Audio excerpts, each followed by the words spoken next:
At number 10 is jewelry making. Egyptians saw deep spiritual significance in their jewelry, but also had a love of aesthetics, and those two things combined to create some of the most unique and lavish jewelry found in history. Worn to ward off spirits, protect health, bring good luck, and more, there were even certain colors and designs that were associated to certain gods and powers. And so, Egyptian jewelers followed very strict rules regarding the mystical aspects of their jewelry creations. While a woman usually would not be a metal worker in Egyptian society, it was very common for her to be making jewelry. The tools were smaller and the process required less heat and thus less danger for her. Metalwork techniques included precious metal sheets that were cut and shaped, notched together. Wire work was accomplished through strip twisting. Pieces could be held together with this wire stripping system or crimping techniques. These strips were also how link chains were accomplished, as well as the securing of beads or the backs of earrings. For jewelry designed exclusively for burial, the metal was often quite thin, as the jewelry of the deceased was not subjected to the wares of everyday life. Precious stones, ivory, real flowers, and shells were all common ornaments, as was name engravements, but it was more common with royalty. Jewelry makers were women of high status due to these contributions and the revelry jewelry held in ancient Egypt. For number 9,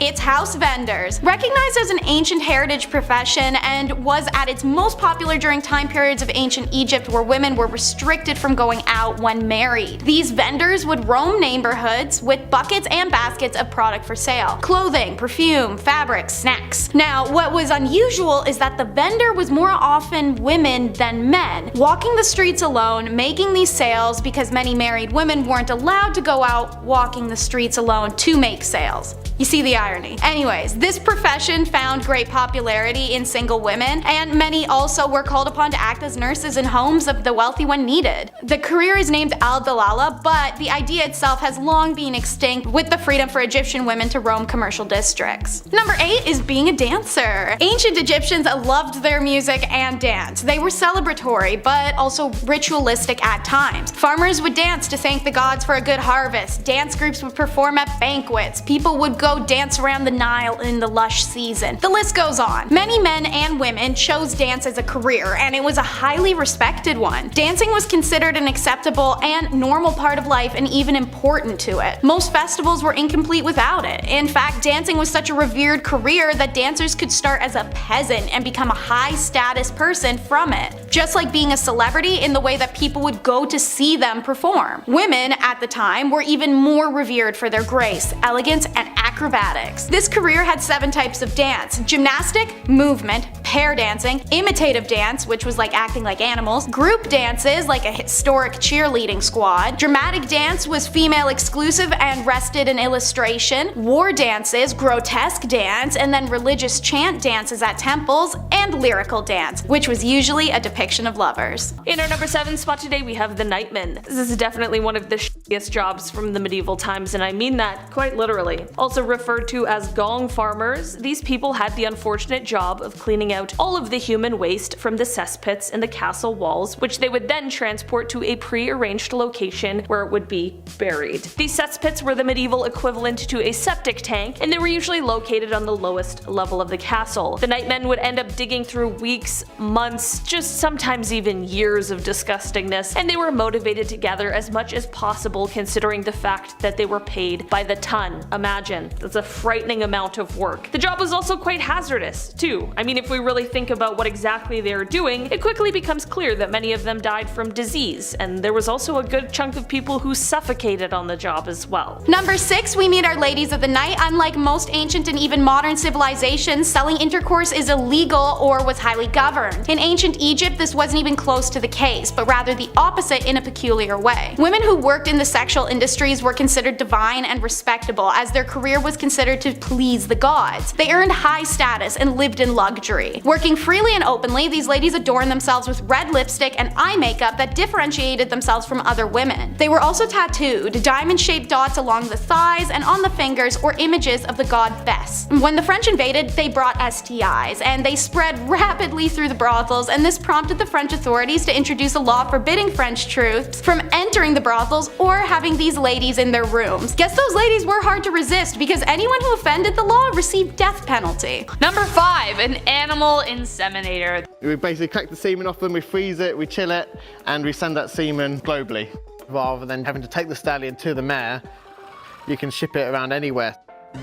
Okay, so this exists. Though this guy seems to be absolutely loving his job, which is great. People who do this for a living are essential for breeding purposes, though it is definitely not for everybody. Without going into too much detail, I'm going to try to describe this job as creatively as possible.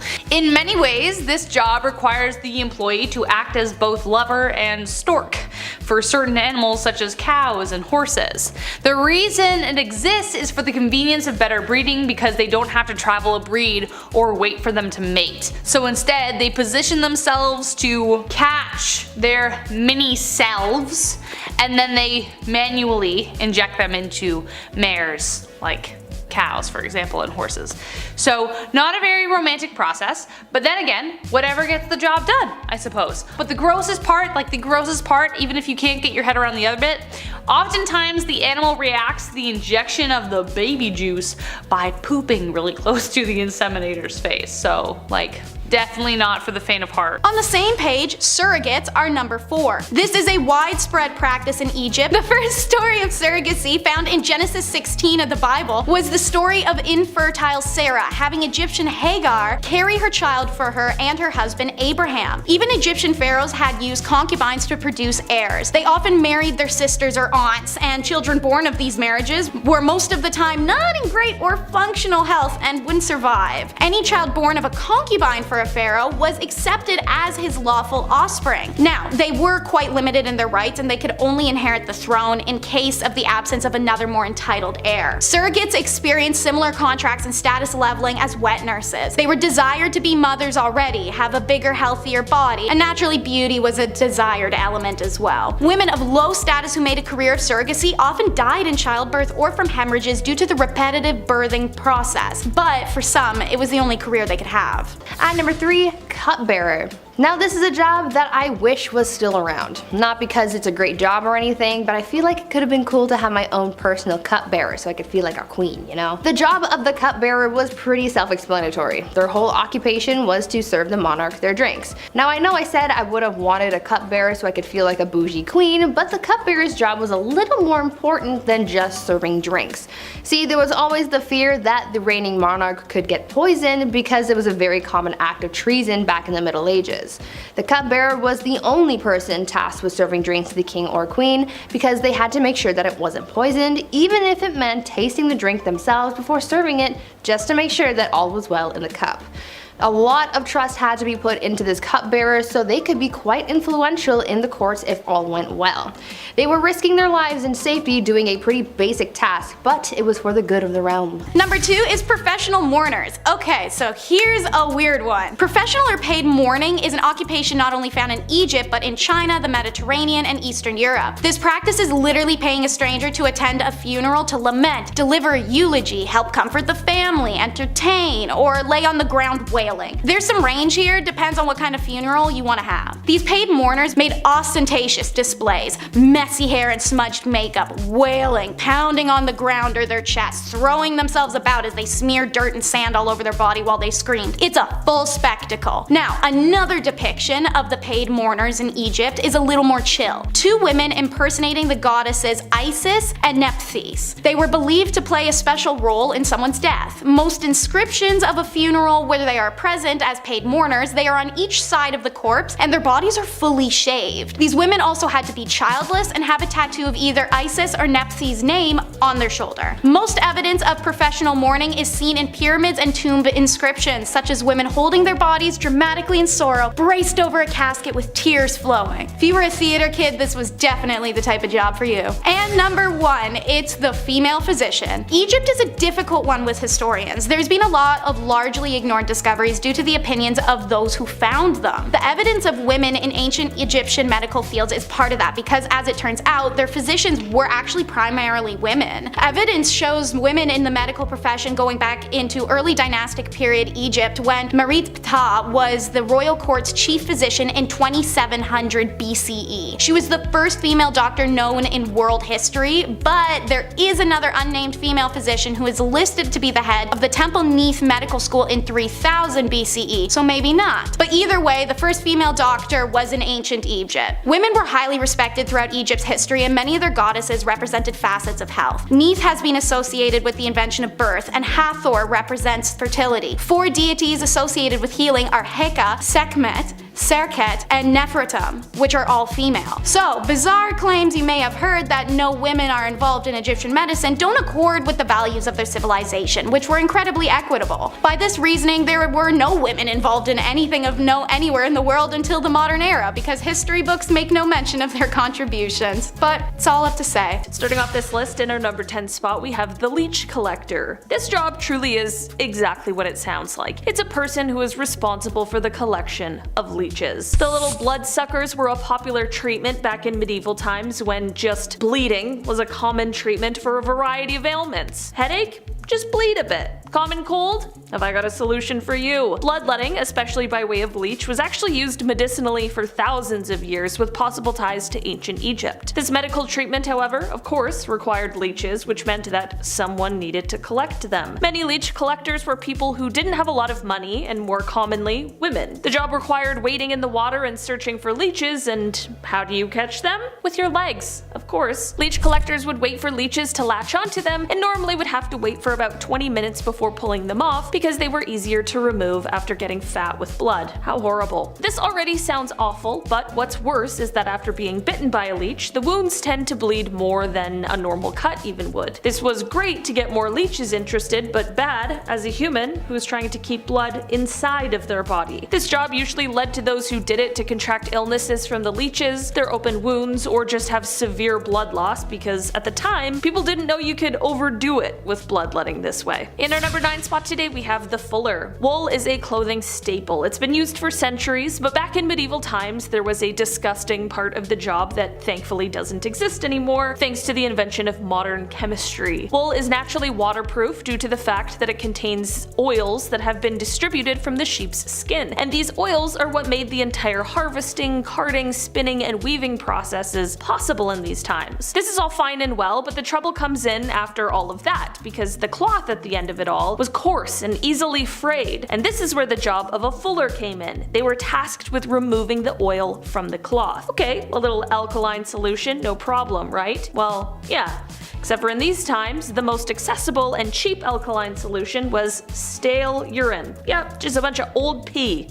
A fuller had to take this new woven material, put it into a tub full of old pee from who knows where, and then you stomp on it with your feet. And then you get no shower at the end of it either. What's a carpenter without his tool belt, right? What I mean is that fullers were also responsible for collecting their own pee to use for the wool, so they often needed to head to all the local public toilets and private homes to collect it. Just gets worse. In our number 8 spot today, we have the groom of the stool. This job doesn't sound too bad with just the title. It weirdly sounds kind of regal. I mean, it was quite a prestigious position during this time, but it also was one of the most humiliating jobs in history. In the medieval times, kings were looked on almost as if they were gods. You know, it's their divine right. And because of this divine right, for centuries, it was deemed improper for a king to wipe his own behind after using the facilities. This is where the groom of the stool comes in. This high-level nobleman would be responsible for fetching the toilet chair for the king when nature called, and he would also be in charge of the wiping aspect of the whole thing. No bidets, I guess, back then. The groom of the stool also played a role in monitoring the king's health, as he was tasked with examining the stool just to watch for any serious changes. And should the king be having some digestive troubles at any point, the groom of the stool would always be nearby and ready to administer a royal enema. Wig makers are number 7. Egyptians loved wigs for a reason that surprises many. It helped keep their heads cool. I mean, it also helped with hygiene and scalp pests and looking pretty, but the heat thing is what really gets folks. Many Egyptians had shaved or cropped hair, and the mesh-like base of a wig versus a headscarf allowed the body heat to still escape. And as said, wigs were also a great shield from lice or other invasive bugs. The hair used in the construction of wigs and hair extensions was always human and was either an individual's own hair or had been traded or bought. Hair itself was a valuable commodity ranked along alongside gold and incense in a count list from the town of Cahoon, which put emphasis on the popularity of wigs. When hair was collected for a wig, it was thoroughly combed and then sorted into lengths individually. The Egyptians invented a variety of hairdressing tools, and the wig makers would take the time to braid or coil the hair depending on the wig style, coating each with warm beeswax and resin fixative so that it would harden when cooled. The job itself isn't unusual, more so the booming industry it had. Wigs weren't worn to this extent anywhere else at the time, and while yes, they were functional against the sun, they were more so aesthetic than anything. Individual braid and extensions could also be attached to someone's scalp for aesthetics, the way that box braids, twists, faux locks, and many other ethnic hairstyles are accomplished today. Wigs were made in a type of factory setting. Archaeologists have uncovered the remains of wig factories, wig boxes have been found in tombs, and multiple mummies have been found with wigs or braided in extensions. In our number 6 spot today, we have a sin eater. Okay, this is definitely one of the strangest jobs on this list. The job of a sin eater was to, well,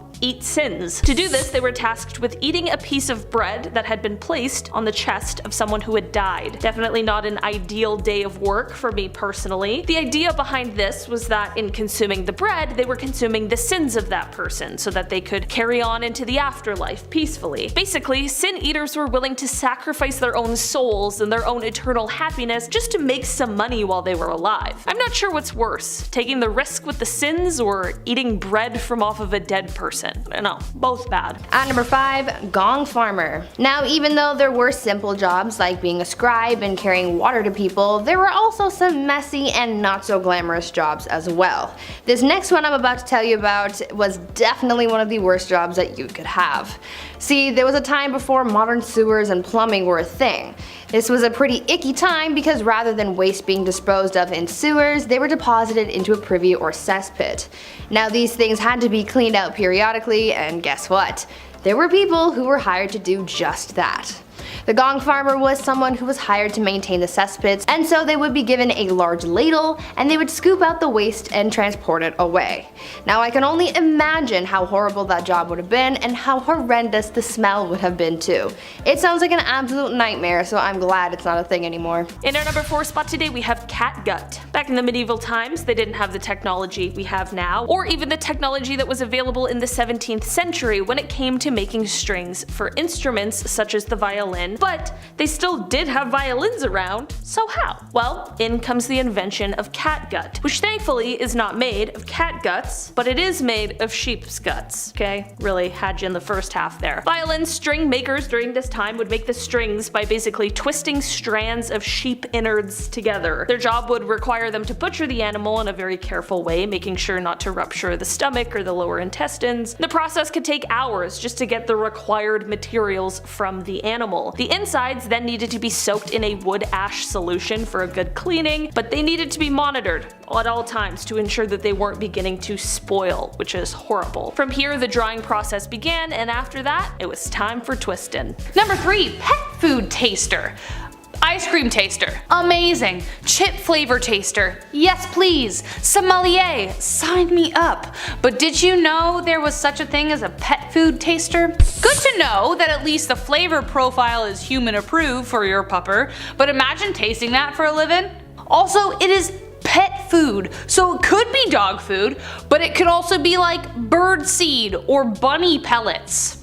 However, it does take a very highly skilled person to do it, as it's a combination of research and taste. They have the job of evaluating a pet's nutritional value in their food and are tasked with finding ways they can improve that. But eventually, they do have to sample it, put it on a little bib. Yum. They evaluate the scent, as it has to do with both human senses. After all, you don't want the house stinking like fish or dog food. And as well, and most importantly, for the pet. Thankfully, they do spit it out after reviewing the flavor, texture, and consistency. Unless it's really good, they probably just make that their lunchtime. In our number 2 spot today, we have the treadmill operator. This is a job that sucked during the medieval times because it was boring. It's basically like a human hamster wheel, but also because it was incredibly dangerous and not for those who were afraid of heights. Treadmill operators would normally be placed at the highest point of a structure, and the wheel they were stepping on was the top half of like a pulley system to help things be hoisted up as they were building said, structure that they're at the top of. This is a practice practice that started in ancient Rome and was reintroduced in the Middle Ages. This was actually a job that was commonly given to people who were blind because the fear of heights dissuaded a lot of people from doing this job, which only makes it probably more dangerous. In our number 1 spot today, we have the lime burner. Lime mortar has been a common and important building material for years, stemming back to the 1st century BC, but despite its importance, it's not exactly easy to work with. In order to use it, you need to remove the carbon monoxide from the calcium-rich stone, and this was the job of a lime burner. They needed to take the stone and heat it in a kiln at around 800 degrees Celsius. Sounds easy enough for sure, except for the fact that the job meant that you were constantly being exposed to rooms full of carbon monoxide and dust chalk that was capable of removing your ability to breathe. And also, just to top it all off, there's also a high risk that once the stone was done heating, it might also explode if it comes into contact with water. So better hope none of your sweat drips down onto it or else things are not good. Number 10, watching paint dry. Do you remember that thing that camp counselors used to do in the whole camp?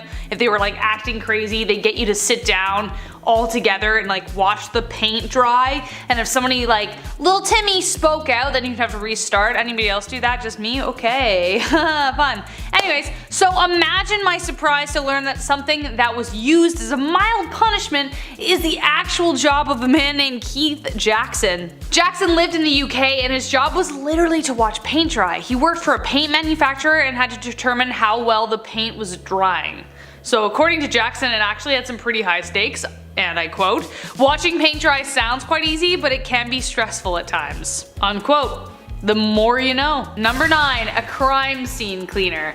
Of course someone has to do this. It is definitely a job I believe exists, though I never really thought of it existing. I just thought they would just clean it up. But anyways, it definitely exists because we would know if someone had died in the house we were about to buy because it would still be a mess. But imagine the things you would see and how awful that would be. How do you even get a job like that?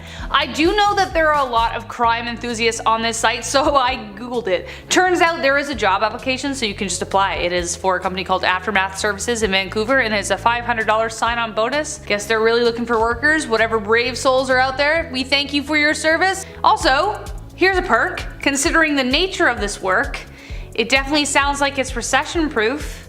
Number 8, roadkill collector. Speaking of a crime scene cleaner, next up we have a roadkill collector. Yeah, this might be news for some of you who thought the squirrel you hit just like melted into the pavement after a few days of cars going over it. But no, this job actually exists and it's not ideal. The task is sometimes grueling because often the poor little babies are, well, in the middle of the road, so they have to run out and scrape and scoop the critter out of there, all while like avoiding all the cars coming at them, otherwise trying to make them roadkill as well. On top of that, considering the conditions in which they perished, the stench and scenery is enough to churn even a sewer rat's stomach, so.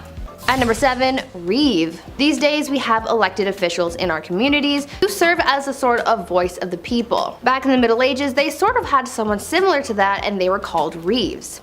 The Reeve was something of a local administrator, and their job was to oversee the day-to-day running of a manor, as well as to solve disputes between the peasants. The Reeve was a peasant too, but they were normally elected by their neighbors or chosen specifically by a lord and served as a Reeve for a 1-year period. This job eventually faded away as the feudal system began to decline, but fun fact, you can still find some Reeves in parts of Canada. Number 6, snake researcher. It shouldn't be a surprise to you that of course we are going to bring up Mike Rowe, the dirty job man of the hour.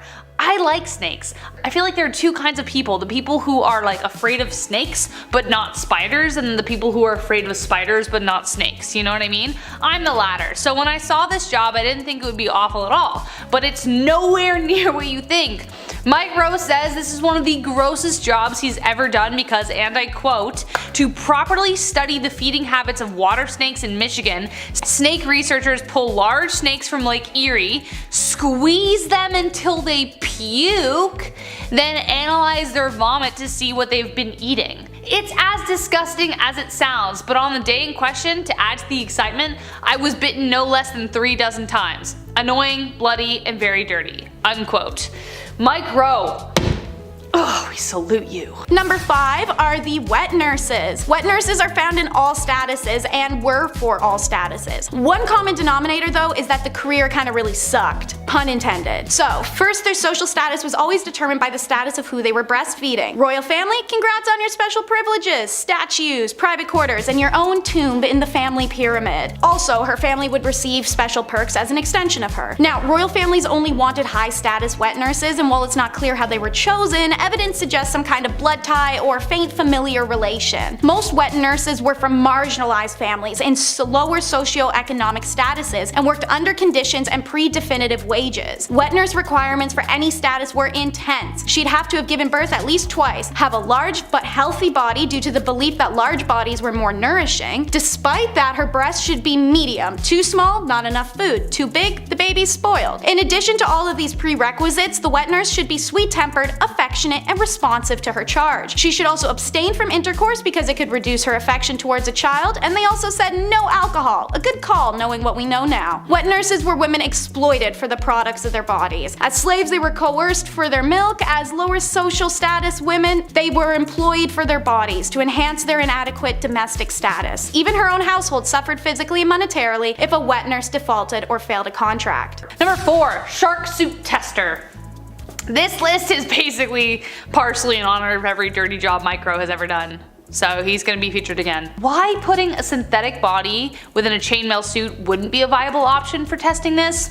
Apparently it isn't. There are not many jobs Micro found difficult to muster courage for, but this job remains in his top 5 jobs he wouldn't do again. According to Rowe, quote, "The only way to see if a stainless steel shark suit works is to put one on and jump feet first into a full-on feeding frenzy, to be bitten by a variety of hungry sharks and shook like a tug toy for 60 feet below the surface. I did this job for Shark Week against my better judgment, but lived to tell the tale. Not dirty, but straight up terrifying. I won't be doing it again. Ever." Unquote. Like, Micro, if you ever watch the show Dirty Jobs, Micro has gone through a lot. Like, he went and checked out a bunch of different jobs, and he doesn't even have to do each one for the rest of his life. He just tried a bunch of different ones.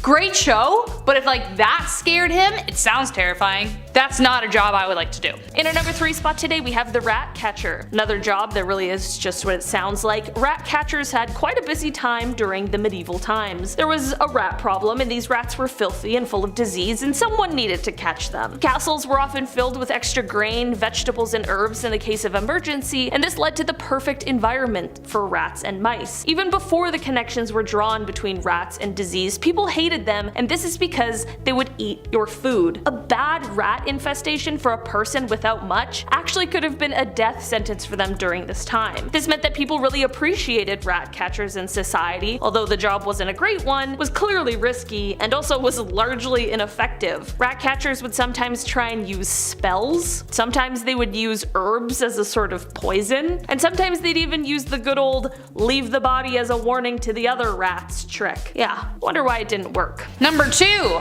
a chicken sexer. What a title, you know? What do you do for a living? I'm a chicken sexer. How do you bring that up to your in-laws? I'm not sure if my life is better knowing that the job of a chicken sexer actually exists, but for all the chicken that is consumed every day, it is really important. A chicken sexer's job is to distinguish the sex of a hatchling. Sounds okay so far, but it's how they do it that often gets really messy. The first version of this technique isn't so bad. Feather sexing is only done on broiler chickens that have a genetic mutation where female feathers grow faster, therefore they can kind of tell, but vent sexing is a little, you know, interesting. They have to hold a chicken a certain way and very gently squeeze the poop out so they can see the intestines. Then they can see the reproductive organs, which therefore determines the sex. This method was invented in the 1930s in Japan, and though effective, not the prettiest job. But hey, $60K a year, not bad. Number 1, last but not least, a sewer inspector. Number 1, here we go. I think this is pretty self-explanatory, so if you want to skip ahead to liking and commenting portion of this video, then I won't blame you. But in the words of yet again, the one, the only, Mike Rowe, aside from sloshing through a relentless chocolate tide, inspectors encounter a myriad of man-made products that shouldn't be flushed down the toilets, along with roaches the size of thumbs and rats the size of bread loaves. It's hot, dirty, and too smelly to describe. Unquote. God. No thank you, never gonna do that. I don't know if you could pay me enough. if I'm being honest. But you can make anywhere from 52 to 72 grand a year for this dirty job, and as you can probably guess, it is essential. It is a privilege to be able to flush away our problems. So At number 10, water carrier. These days, we have it so easy. We have the internet at our disposal to learn about pretty much anything, we have cars to get us from point A to point B, and all of our resources are close by. We get food from the grocery store and water from the taps in our houses. But back in the Middle Ages, things were a lot tougher for people, and they had to go through a lot just to get basic life necessities, like water for example. Getting water to people wasn't as easy as you might have thought, and so that's why getting water became a whole profession. In a medieval city, you lucked out depending on the area that you lived in. If you lived close to a river or stream, then you could get all the water you wanted and pretty easily too. But if you weren't so lucky to live near this resource, then you might have had to hire a water carrier to fetch it for you. People sought out strong young men to become water carriers for them, and as the name implies, they would get paid to go to the nearest source of water and bring it back for their employer. This profession became pretty popular in the late medieval period in London, and by this time so many people were working as water carriers that they created their own fraternity. At number 9, town crier. I'm sure you've heard of the town crier at some point in your life, right? They're often incorporated into pop culture pieces that take place in the medieval times. When you think of the town crier, you might also think of the famous hear ye that is associated with the speeches of the town criers. Back in the Middle Ages, the role of the town crier was a very important one, as it was a crucial way for the local authorities to communicate with the residents of their community. The town crier would often make announcements of new laws, royal proclamations, the start of events, and even the punishments of criminals. They were basically the news anchors of the past. Also, as I mentioned, we normally associate the town crier with the phrase hear ye, but the phrase first started off as oye, oye, oye, which later evolved into the phrase that we are more familiar with. Before we carry on talking about these strange jobs from back in the days of old, why not take a moment to leave a like on this video if you're enjoying it so far, and while you're at it, consider subscribing to the channel to see more videos like this one. At number 8, scribe. These days, most people know how to read and write. It's part of our basic education and is one of the first things that we are taught as kids in school. As you progress in society, basic literacy is taught more and more throughout the world, as some people in parts of the world might not have access to this privilege, but back in medieval times, most of the population was illiterate, which made the roles of scribes so crucial. Not everyone had access to the right education, but for those who did and could read and write, they often became scribes. The role of the scribe was as straightforward as the name predicts. Essentially, their job was to write. Scribes were hired to write all kinds of documents ranging from letters to business contracts. One of their hardest jobs though was to copy manuscripts, which was a job that may have taken a scribe several months to complete. Many men and women in monasteries held jobs as scribes, but for common folk in villages, being able to become a scribe was seen as highly valuable as well. Number 7, a telemarketer. I know, we all know these exist, but like, I actually don't think anybody actually thinks about a telemarketer as an actual job. They're always the people that call you right as you're about to sit down for dinner being like, do you want to buy this toy spork? And you're like, no, I don't want to do that. I've seen people toy with them, I've seen people hang up the phone right away, like you know if you pick up the phone and no one is there right away, like hang up. If someone says, hi, I'm calling on that, like you just hang up. They get told no in so many creative ways. It's almost like a special skill to be able to receive that much rejection consecutively. Wow, it's like being an actor. But many people depend on this job as their living and experience verbal abuse from many customers. Having to endure that kind of negativity all day, every day would be pretty hard to handle. So maybe we can be a little kinder. On top of that, they get paid most of the time on score-based systems, so they can't really take no for an answer until they've given it their best shot. So like, just be as polite as possible, but I get it, it's super annoying. At number 6, peddler. This next job from the Middle Ages is one that we kind of still have these days, just a little more modern. We're talking about peddlers. You know how there are people who go door to door trying to sell you something, like back in the day when Avon used to do house calls? Well, this was essentially what peddlers did. Their job was to travel from village to village to sell various goods. This was how a lot of people in more remote areas were able to buy certain items. The peddler's job was pretty important for the local economy because it was able to bring business to larger areas than just one local town. It seemed like a good enough job, but socially speaking, peddlers were always looked at with suspicion. Oftentimes, local people would accuse peddlers of being criminals. Now, they easily could have been criminals, but it's really a case-by-case situation. You can't judge someone for just trying to get their coin. In our number 5 spot today, we have the executioner.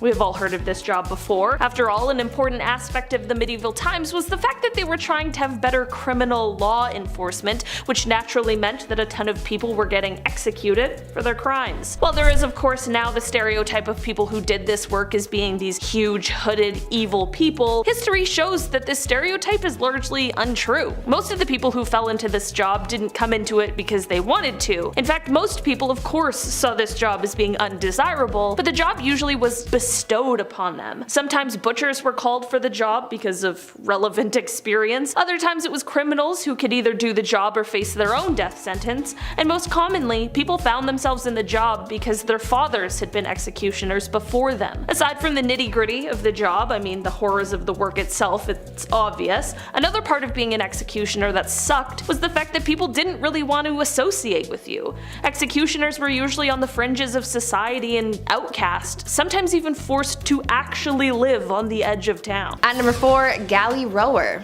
Now, as bad as it might have been to be a gong farmer in the Middle Ages, there was apparently a job that was much worse that people would do anything to get out of, and that was the galley rower. This was considered to be one of the most grueling jobs from the Middle Ages, and I can see why. These people would be tasked with working on a galley and rowing a ship along with a team of up to 1,000 other people. Apparently, people hated this job so much that they would try and avoid being picked to be a galley rower at all costs. Many people would join the priesthood in order to become exempt from becoming a galley rower. Usually this job would go to the poorest peasants and even slaves, as it became more and more difficult to find people for the job. That was one occupation that everyone agreed was the worst. Priestess is number 3, and so while it was a male-dominated field, many women were employed as a priestess or a high priestess at the temples around Egypt. Mostly from upper status, many were married to the priests, which they owed their position in society. Despite this, they played roles in the temple rituals, such as servicing goddesses Hathor, Neith, and Pakhet, or working as dancers, musicians, singers, and acrobats in the temple. The most important priestess was known as the god's wife Amun. This woman was usually the daughter of the pharaoh or sometimes his wife. She usually held a very high position in court and performed important rituals to honor the god Amun. The priestess was in charge of managing the gods' affairs, attending to ritual dances and performances, shaking their rattles and rattling their necklaces, which were long and heavily beaded objects. By the beginning of the New Kingdom in 1550, the title Chantress of Amun was used, and it was usually the wives of the priests who gained these elevated positions as well. The concept of a woman as a priest was unheard of in many kingdoms. A high priestess and the reverence and traditions of female gods being led by women were unusual to outsiders of Egypt, who oftentimes restricted most priestly activities to just men. At number 2, alewife. Speaking of drinks though, let's talk about how the drinks got into the cups and who made them. In medieval England, women were mostly tasked with the practice of brewing ale, and they were aptly named alewives as a result. Alewives were very important not only for business, but also for the good of their families. Brewing was a quote, small scale, low investment, low profit, low skilled industry, but it brought success to a lot of married women as well as a substantial amount of independence, since this would have essentially been their business and their own source of income. These women would always be hard at work brewing because they sold their ale quite quickly.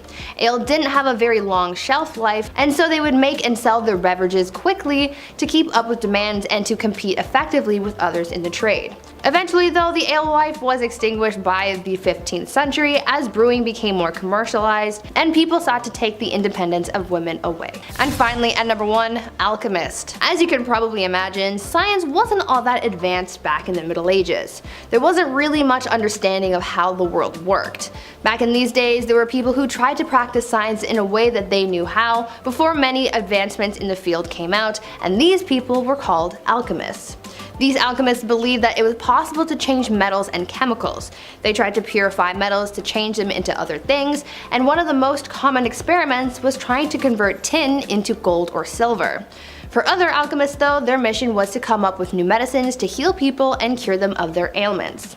Alchemists were quite popular until the 17th century, as the ideas behind alchemy were replaced by the science of chemistry. I guess you could say that alchemy walked so that chemistry could run. Kicking off our list at number 10, ancient Roman winemaking. Give it about 4 years. Almost ready.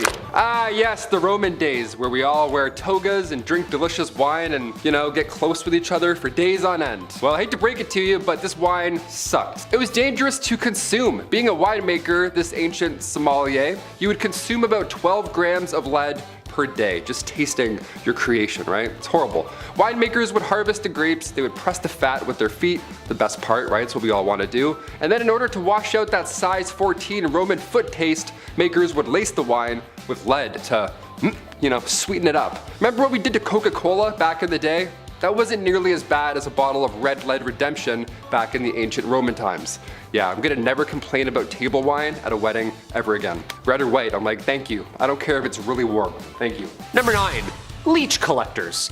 Dude, if you didn't grow up fishing, this next one's gonna make your skin crawl. Leeches. Just watch Stand By Me, you'll get it. These bloodsuckers have been collected for years, like centuries years, and still used to this day. Used as an ancient medicinal aid, leeches would let your bloodletting. Basically just suck out all the infection, disease, germ, nastiness right out of you and all out of that wound. They basically eat the infection and speed up the process. A leech collector did exactly that.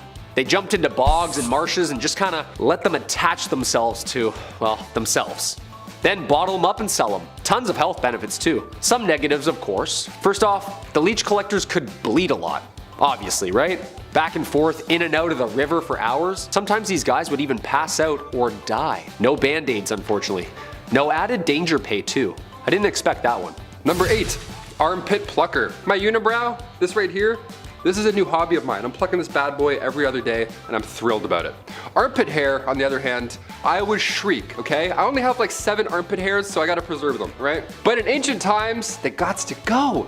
Working out was often done naked, right? Ancient Greek naked exercise in the scorching sun, nothing better. So naturally an armpit or two is gonna stink. So the solution here to stay, sane while you're training was for everybody to just pluck their armpit hairs out, okay? No more unpleasant odors, that's it.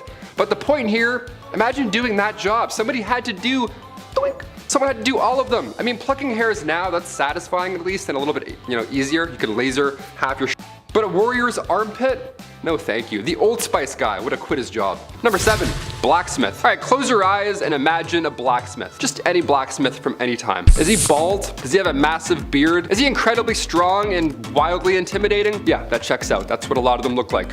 Missing teeth, banging something pretty loud, that's a blacksmith. Frontier times were almost a golden time for blacksmiths, believe it or not. Hammers, horseshoes, new railroads, it checks out. No, they didn't need any chainmail, but a saddle wouldn't hurt, that's for sure. We could use a saddle. They would earn up to $200 a day. Blacksmiths were always busy in the Old West. They doubled as auto repair services really at the same time. I mean, I don't know. A guy comes in with a busted up carriage. Well, now you're a mechanic. Yeah, go fix this wooden car. Good luck, you have one day. Here's 10 bucks.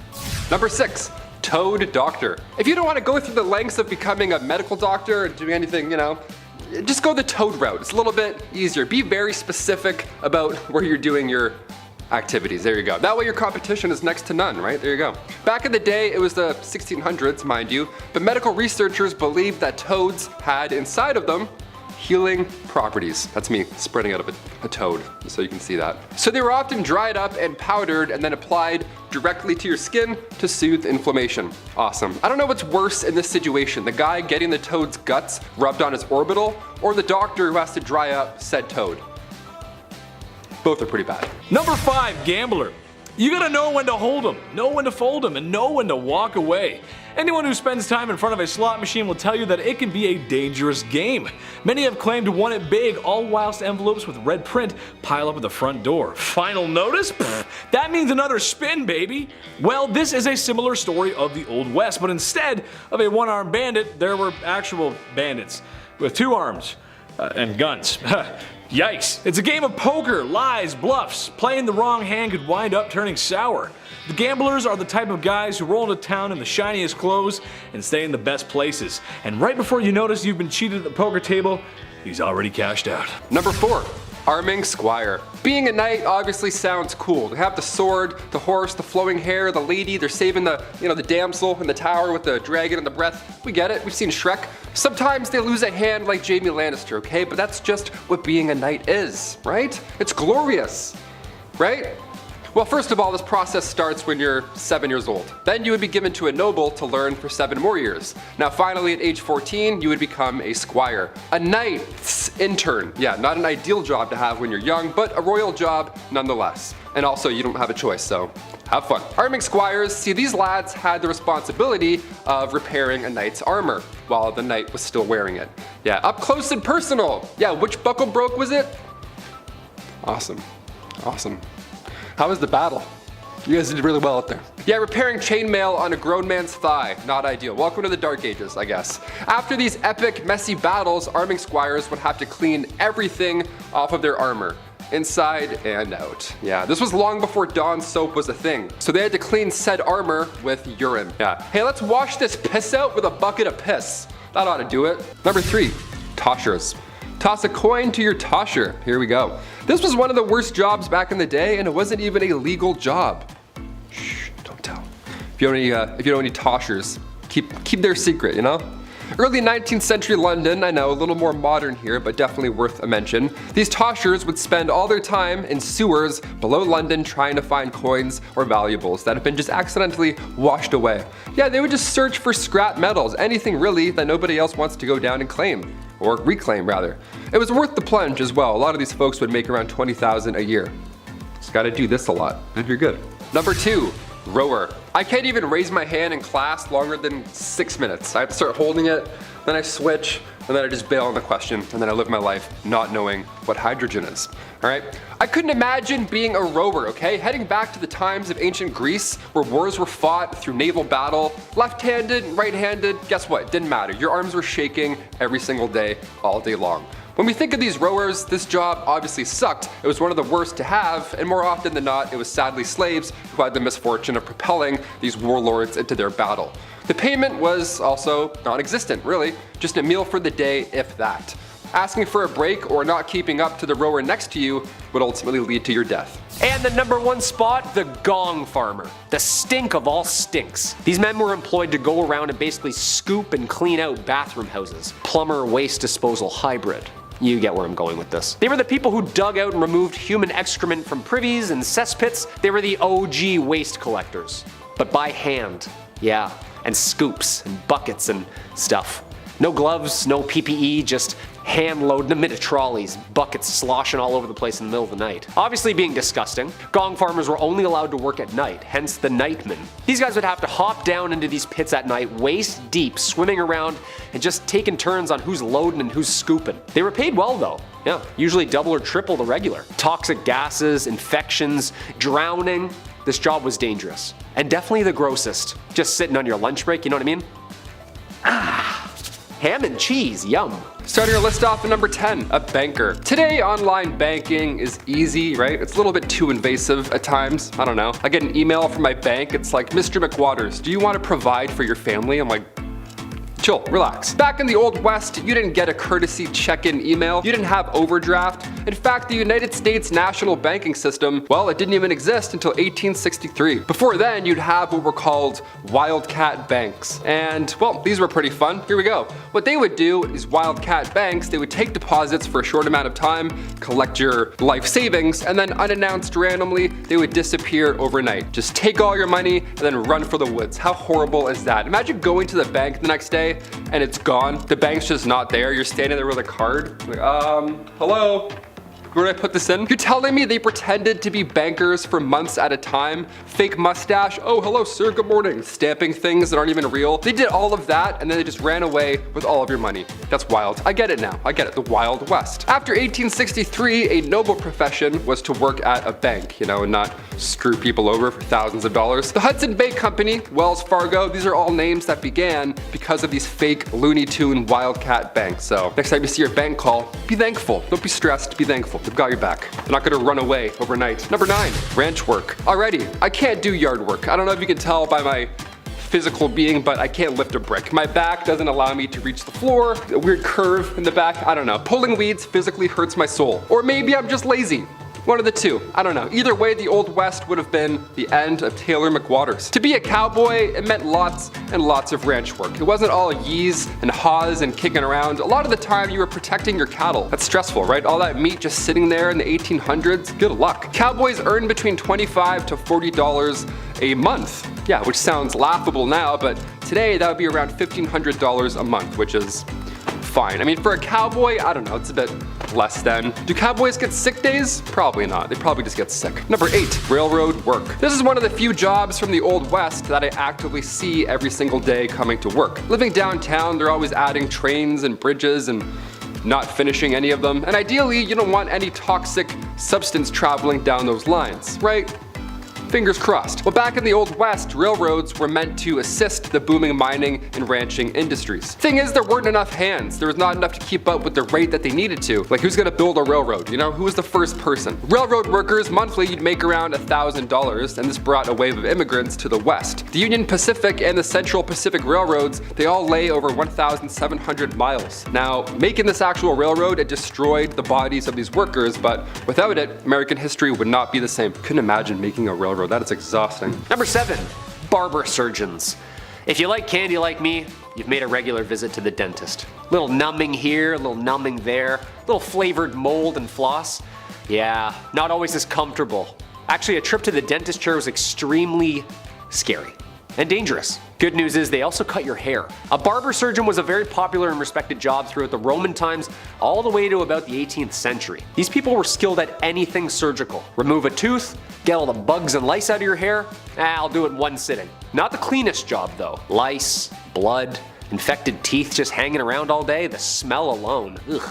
You know everyone had tonsil stones back then too. Worms living in their teeth. They had an extensive understanding of the human body. Well, as best they could. These people were also in charge of dyeing hair as well. Pigeon poop, urine, dung. These people tried it all for that Farrah Fawcett blonde blowout. Okay, so a little 1 on the sides, 2 on top, and then we're just gonna yank those teeth right out of you. Alright, should be about 15 minutes. Number 6, journalism. Believe it or not, the newspaper business cleaned up shop back in the frontier. Everyone wanted to know what the tea was. Tucson, Arizona, for example, back in the day, back in 1831, that one town had 5 different newspapers. Yeah, even though there are only 465 residents, there were 5 different papers. That's stressful. How do you keep up with that much news? I mean, to be fair, before radio and television, yeah, there's probably lots to talk about all day long. That's pretty much all you can do, just talk all day long, so I get it. The industry provided jobs as well. It's very much like YouTube. Here, there's writers, there's hosts, the design and print staff, we have editors. It was a little easier than laying down a railroad, that's for sure. So when it came to jobs, yeah, journalism wasn't that bad. Definitely better than doing anything that has to do with this motion, that's for sure. Number 5. Groom of the stool. Nowadays, higher ups in the office, they have assistants, you know, to grab your coffee for you. Maybe they answer some phone calls, keep the business running while you're off, you know, doing your businessman stuff. Assistants are vital today. The groom of the stool, though, that was a bit much. We have some labor laws put in place now. I don't think we're gonna see any online ads opening for a groom of the stool. We'll see though, fingers crossed, it had good benefits. Back in the Dark Ages, this role was vital and respected. It was created by King Henry VIII, and this role was to assist the king, and specifically, assist his bowel movements. You had a box that you carried with you at all times. That's where the magic happened. The dark magic happened in this box. You would literally follow the king around until he needed to go to the washroom, until he needed said box. Porta potties weren't a thing back then, and there's no way you're going to catch that king squatting in the woods. In fact, you wouldn't even catch that king wiping his own behind. That chore was also reserved for the groom of the stool. Yeah, lucky you, right? In this stool, you would have water, towels, a wash bowl. The whole setup would be in there. You're probably thinking, Taylor, which poor soul had to be stuck with this role? A prisoner? Somebody who lost their sense of smell, hopefully? No, only sons of noblemen could take on this role, and in doing so, they also gain access to every room in the castle, tons of clothes, any bedchamber furnishings, you name it. And of course, a high pay. Always helps. Thank God. That's maybe the worst job in history. Maybe. We're almost there, you'll see. Number 4, law enforcement. Of course, this too was a little different back in the Old West. There are not many body cams back then, I'll tell you that for free. Movies and television, they like to show the Old West as a lawless, rootin' tootin' time. And while sure, some of that is true, it wasn't as terrible as we think. like A Million Ways to Die in the West, Red Dead Redemption. It wasn't that crazy because before any formal law enforcement agency did pop up, everybody was a bounty hunter, right? Why not? There's nothing else to do. Go lay a bunch of bricks or go catch a bad guy. 50-50, both are quite dangerous. Eventually, positions like that of a US Marshal began to pop up more and more, and well, now there's a bit more order to the system, that's for sure. A bit, just a little bit. Number 3, con man. You'll like this one, guys. You're gonna like this one. There's nothing more peculiar, more strange, more theatrical than a snake oil salesman. Where would John Marston be without Nigel West Dickens? I don't know. They were traveling salesmen who were swindlers, liars, crooks, thieves, selling pseudoscience products to folks who just didn't know any better. It would work something like this. I would show up in town with my traveling cart of wares and mysteries. There, standing on a small crate, like the one I'm standing on right now, I would give the town my best sales pitch. Introducing Dr. Andrew's new and improved Life Vigor supplements. Here before you find folks is a tall bottle of rejuvenation, made from the finest ingredients across the globe. Ginger, ginseng, milkweed, red sage, English mace, golden currant. And as if that weren't enough, Dr. Andrew's new and improved Vigor supplement has the minerals and vitamins that carry you through a long day's work in the fields.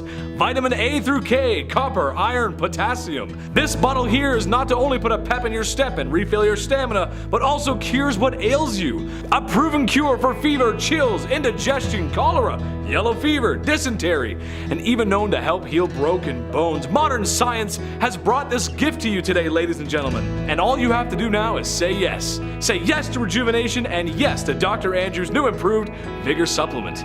I think you guys get the point. $49.99. Number 2, resurrectionalist. Yeah, you don't see a lot of these guys around anymore, eh? Wonder where they all went. A resurrectionalist is exactly what it sounds like. It's very gross. You're trying to bring someone back to life, I guess. Not really. These guys were responsible for digging up dead bodies, and then they would sell them to medical schools in the West. Now, remind you, this was the late 1820s, so yeah, it was fine, I guess. This practice began in Edinburgh, Scotland. The medical science community was on the up and up, but in order to study new medicines, you know, to avoid the next plague or the next toxin rolling through your system, they needed these guys to come in and do the dirty work. Today, the medical community is a bit different. We're a bit, you know, smarter with things, but hey, never say never. A resurrectionalist might come back to life and be a new profession. How ironic. And finally, number 1, medicinal showman.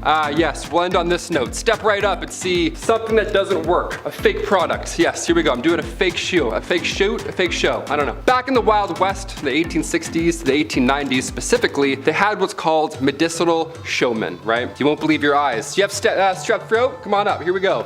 Definitely gonna fix that. These guys would go town to town selling elixirs and tonics, whatever, but it was all about the pitch. That's pretty much all they had. They would have pawns, like their buddies, run ahead into town and then plant themselves in the audience before these random medicine shows. That way, when the world's greatest showman doctor arrives, he randomly picks an ill patient that he knew was there, and then boom, just like that, he's cured. Almost like a magic show, right?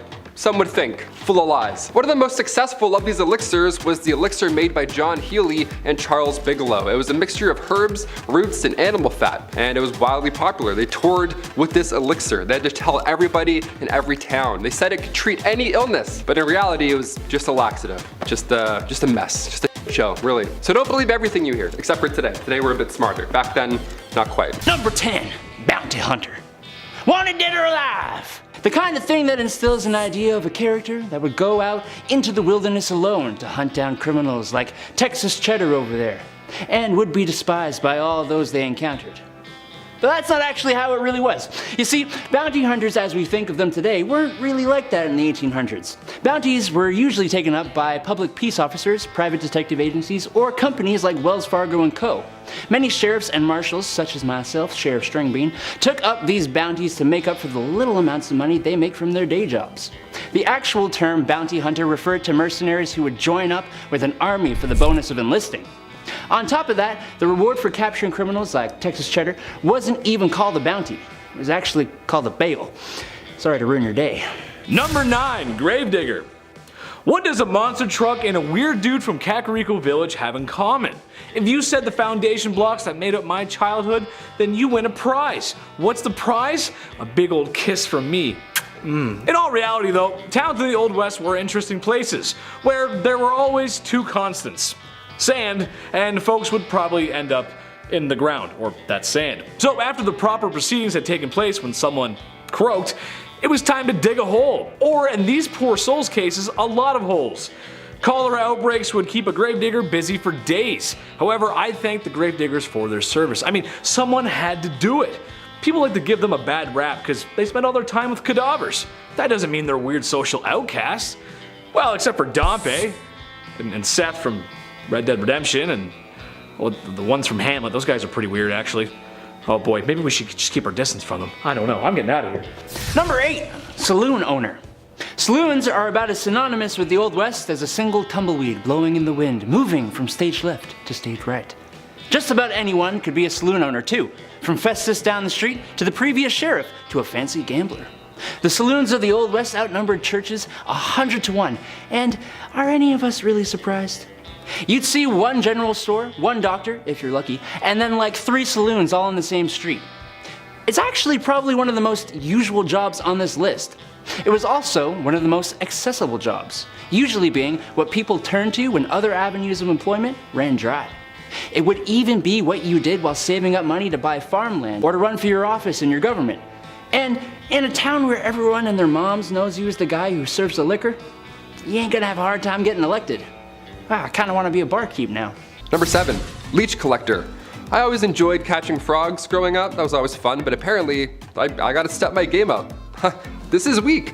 A leech collector is, well, exactly what you think. Back when medicine was pretty much non-existent, sickness was just wafting throughout these old towns, just moving through towns. Like the G from the Goosebumps logo, just haunting towns, moving through.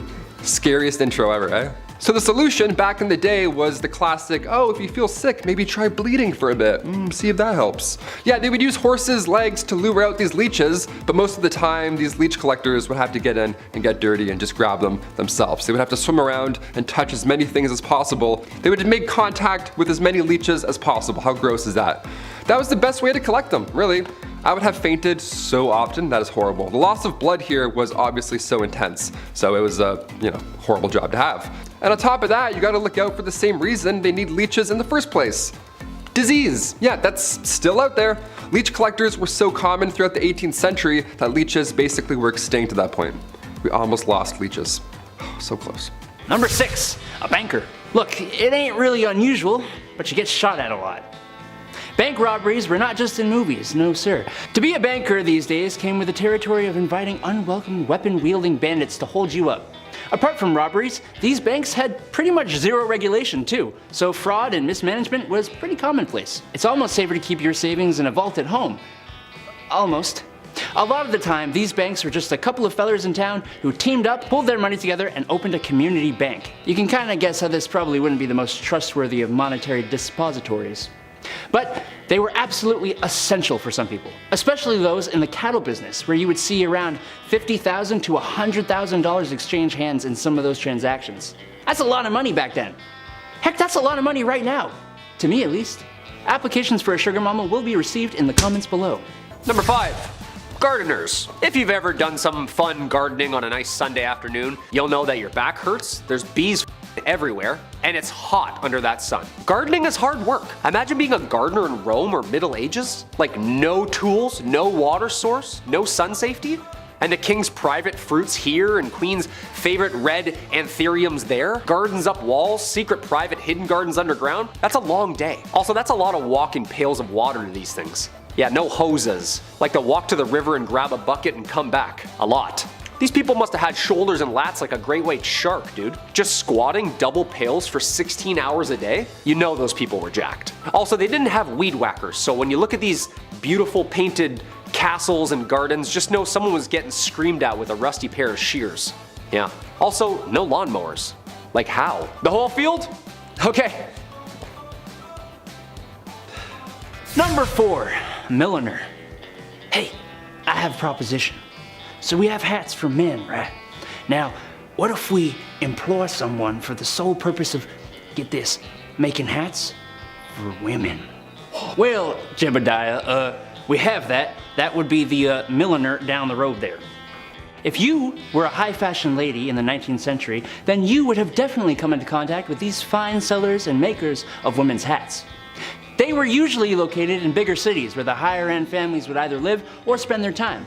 And you should take a look at some of these hats. They are works of art. Maybe some are a little whack, but hey. Number 3, barkeep.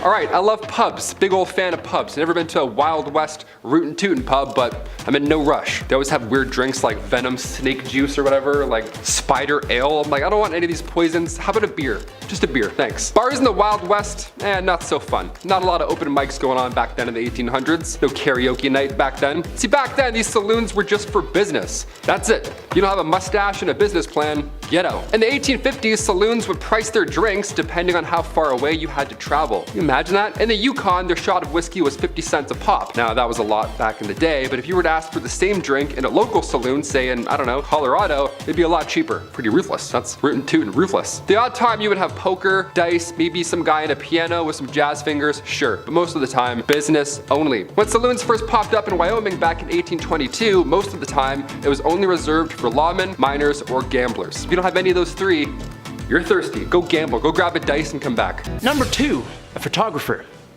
Want to never smile for eternity? Get your picture taken in the Old West. During the 1860s and 70s, the frontier was a wondrous, exotic place, which made it an excellent place to be a photographer. Sure, you had people who could draw and paint the landscapes and the people of the place, but people were distrusting of artists' interpretations. Pictures sold you the place exactly as it was. The high-quality images were in high demand. Every government survey and all the major railroads had official photographers. Photographs made for excellent evidence of plots of land, mines, and other structures for investors. But that's boring. More excitingly, common people with a bit of money would often go and get really not grim, not boring pictures taken like this. Number 1, gunslinger. I bet you when someone says Wild Wild West, the first thing you think of is a gunslinger. A cowboy riding his horse into the sunset, with his cowboy hat and big iron on his hip. Every step into the saloon is echoed with the jingle jangle of spurs on the heels of his leather boots.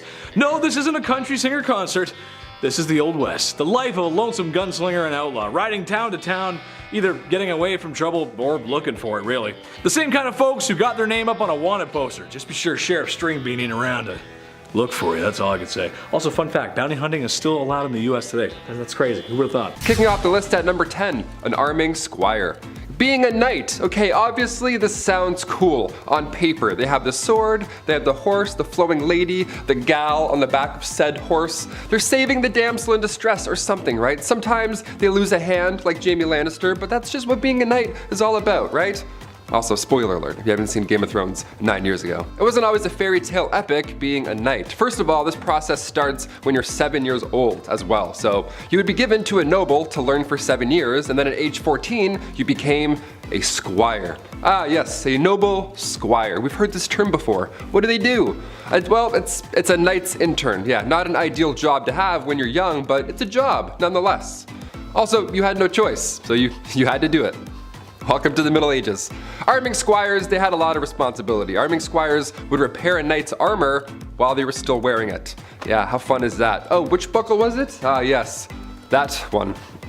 Yeah, fixing up chainmail on a grown man's thigh. Not ideal. Welcome to the Dark Ages. Pretty dark.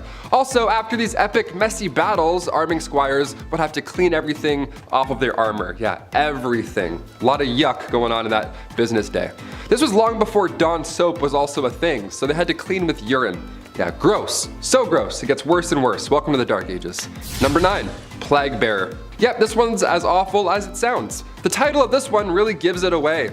The hot summer of July 1665. What to do with all of these poor souls who have been hit by the plague in the Dark Ages? Where do we put them? What do we do? You can't just hide them all in the catacombs this time around. So now what? Well, a plague bearer, he's got your back. Church wardens would organize burials, right? This was a normal thing even back in the Dark Ages in the 1600s, but when the plague hit, they had to change things up a little bit. If somebody had the plague, these guys would be responsible for transporting them far away and then burying them. A church would house these plagued souls away from society. How grim is that? But it's probably a great call, all things considered. Poor guy. Number 8, a knight. When we think of the knights in, the Dark Ages and stuff, we often forget about the silly royal duties that one had to attend to. Yeah, you thought jury duty sucked. Oh boy. Beastly justice. You ever heard of this? If not, buckle in. Beastly justice was when animals had to go to court. Yeah, they were put on trial as well as humans. It's wild to look back at a night and all the things they had to do for their kings and queens, but the fact they also had to wake up early and attend court like a noble, like royal court where a wild animal was now taking the stand. Like, what a joke. I'd be like, really? Do I have to be here? I woke up at 4:30. What's going on? Yeah, this would happen after an animal runs through town. It would attack people, you know, being confused and being an animal and all, but the townsfolk would actually believe that the devil was somehow involved in this whole ordeal. Like these animals worked for Big Red himself, right? How weird is that? In 1457, villagers in France had to deal with 6 pigs who ran wild and attacked locals. They did a lot of damage apparently, but instead of just, you know, setting the animals free or putting them down or whatever, they just took them to court. A real court, like a real trial. There was a judge, a couple prosecutors, 8 witnesses, a defense attorney for the pigs, which I gotta say that we gotta do a list on that. That's a terrible job. That's one of the worst jobs ever, I lightly introduced here. These pigs were then hung from a gallows tree. It was so horrible. The Dark Ages. Dark, right? A knight had to formally hang pigs after a trial was concluded. Yeah, being a knight sucked. Number 7. Lady of the Evening. I talk about these ladies a lot, I know. Not because I want to, but because that's history, baby. I mean, not that there's anything wrong with that. I'm window shopping only these days anyways. That's just the way she goes. A wise man once said, sometimes she goes, sometimes she doesn't. Way she goes, boys. When we think back and look at the Old West, you think of all the hard-working men and women who made the frontier possible. If it wasn't for those pioneers, we might not have the West Coast today. That means no vegan food. Oof.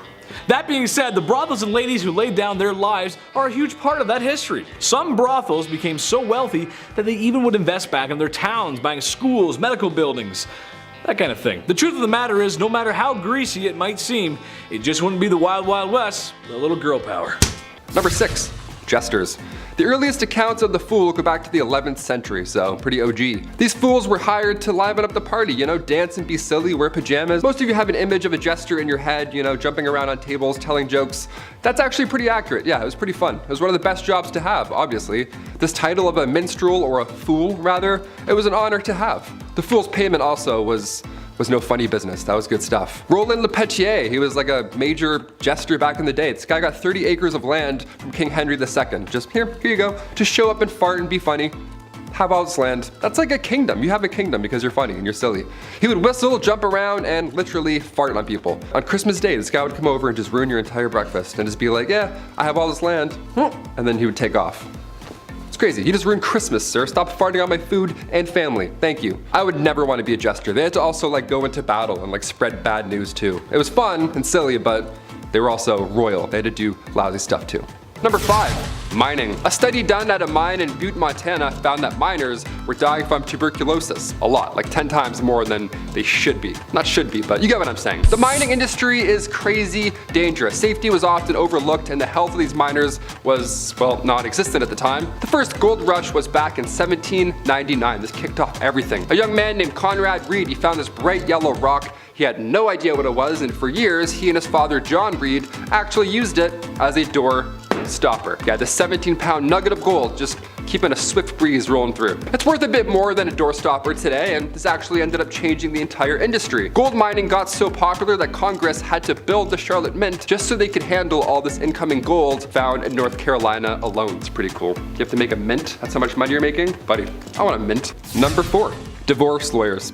If you've seen Game of Thrones, you've heard of trial by combat. That was the norm back in the day. You know, you fight for your freedom. That's great. But what about divorce by combat? What in the Mr. and Mrs. Smith is happening? Was this real? I can't believe this. If you and your significant other weren't getting along in the Dark Ages, instead of, you know, dishing out thousands on couples therapy and signing all that paperwork and getting it done with and going your separate ways, no, instead they would battle each other, like combat. It was an organized event too. It had restrictions in place for the husband. It's pretty hilarious to think back on. Like the husband would have to stand in a hole with one hand tied behind his back, while the wife ran circles around this hole with a sack full of rocks. A sack full of rocks, how intense is that? That's why you don't cheat in the Dark Ages, Lancelot, okay? Just take the barn, take the horse, take it all, I quit. Get me out of this hole, untie me. Number 3, alchemists. Alchemy in history has gone through a couple of transitions. Basically, at first, an alchemist dealt with everything. Literally. From ancient China, India, and Greece, these people mixed what they could find and see. You know what I mean? See what happens if we mix some dirt and some olive oil. You know, write it down. They were scientists. It's the foundation of chemistry alone. They did experiments, heavily spiritual, philosophical, and medicinal. Medieval alchemists produced hydrochloric acid, nitric acid, and sodium carbonate. They were good. One eye of newt here, little stomach acid here, and whoa, whoa, whoa, whoa, whoa! Also so heavily associated with witchcraft and wizardry over the years. Potions, elixirs, the alchemist's purpose was to advance and help with the quality of life. Lots of explosions though. Yeah, very dangerous. Mercury, carbon monoxide, yeah, dangerous stuff. They were playing around with things that were really bad for us, for the purpose of making us better. Very selfless job, you know? Number 2, dentist, doctor, surgeon, spy. Dentists were not a thing in the Middle Ages, you know? Dr. Downer didn't politely tell you to floss more and then shake your hands while you're watching a show, getting a cleaning. No, it wasn't like that at all. They did have a barber. They had one guy, he did it all. A barber from the Dark Ages. Yeah, this appointment is gonna suck, my friends. Cavity, toothache, maybe you accidentally bit a rock, chipped a molar. They would only pull these teeth. That was the only solution.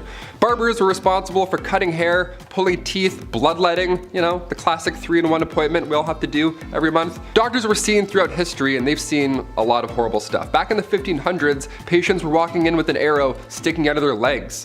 Yeah, instead of cutting the tip off and pulling the opposite way, the arrow remover would come in and then, you know, cut into the injury, opening it more.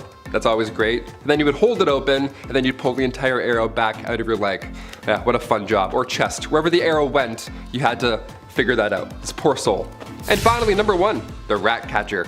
Another Game of Thrones classic. If you're a rat person, I know there's a lot of people who do like rats, like rat tricks, and they have like cool rat friends. That's awesome. I'm not one of those people. I'm not bashing you, but I am bashing this job. This would suck.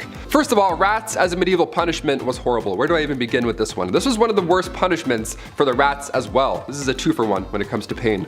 A rat trap involved a man being tied down to something and then a metal enclosure would be strapped to his abdomen or chest. And then inside this enclosure, they were rats and they were also like tucked away. And then historically, they would heat the metal enclosure and the rats would panic and try and get out and they would chew through the softest part, which in this case was your chest or abdomen. It was horrible. It was an absolute nightmare. But these rats had to come from somewhere, or rather someone. As the name hints towards, rat catchers are one of the worst jobs you can have in, or rather out of a castle. It's an important role, you know, just like being a fool or a literal walking, talking toilet. There needs to be a chasseur de rats. Back in those times, rats and mice were the leading source of spreading disease, and with these castles being big and dark, there were probably a lot of them hiding. Black rats were a common household problem, so we need to get those out. So in comes the well-respected rat catcher. These guys would sometimes try and use spells to get rid of the rats. Wasn't always helpful, wouldn't work. More often than not, didn't work. So poison powders were the next main trick here. Also, the Pied Piper, he was an OG. Historically, he would do a musical number to exterminate your pets. If anything, he should be getting a bonus. Any rat catcher, actually, today or back in the Dark Ages, you deserve a bonus, my friend. You're a brave soul. Number 10, knocker-upper. All right, sounds a little different than its actual purpose. Hear me out. Alarm clocks, they're not great, right? They suck, no doubt about it. Now, take the alarm clock and assign that job to a real-life person. What does that look like? What does that sound like, rather, at 6 a.m.? That person is called a knocker-upper. A person employed solely to wake up workers at mills and factories on those early morning shifts. Now, going from house to house, using a long pole to knock on bedroom windows, that sounds like the best job ever, right? I can't close the list with this one. This is number 10, for sure. It's kind of fun. If you had this job, well, you're probably not alive anymore. I don't know, unless you live in a weird town.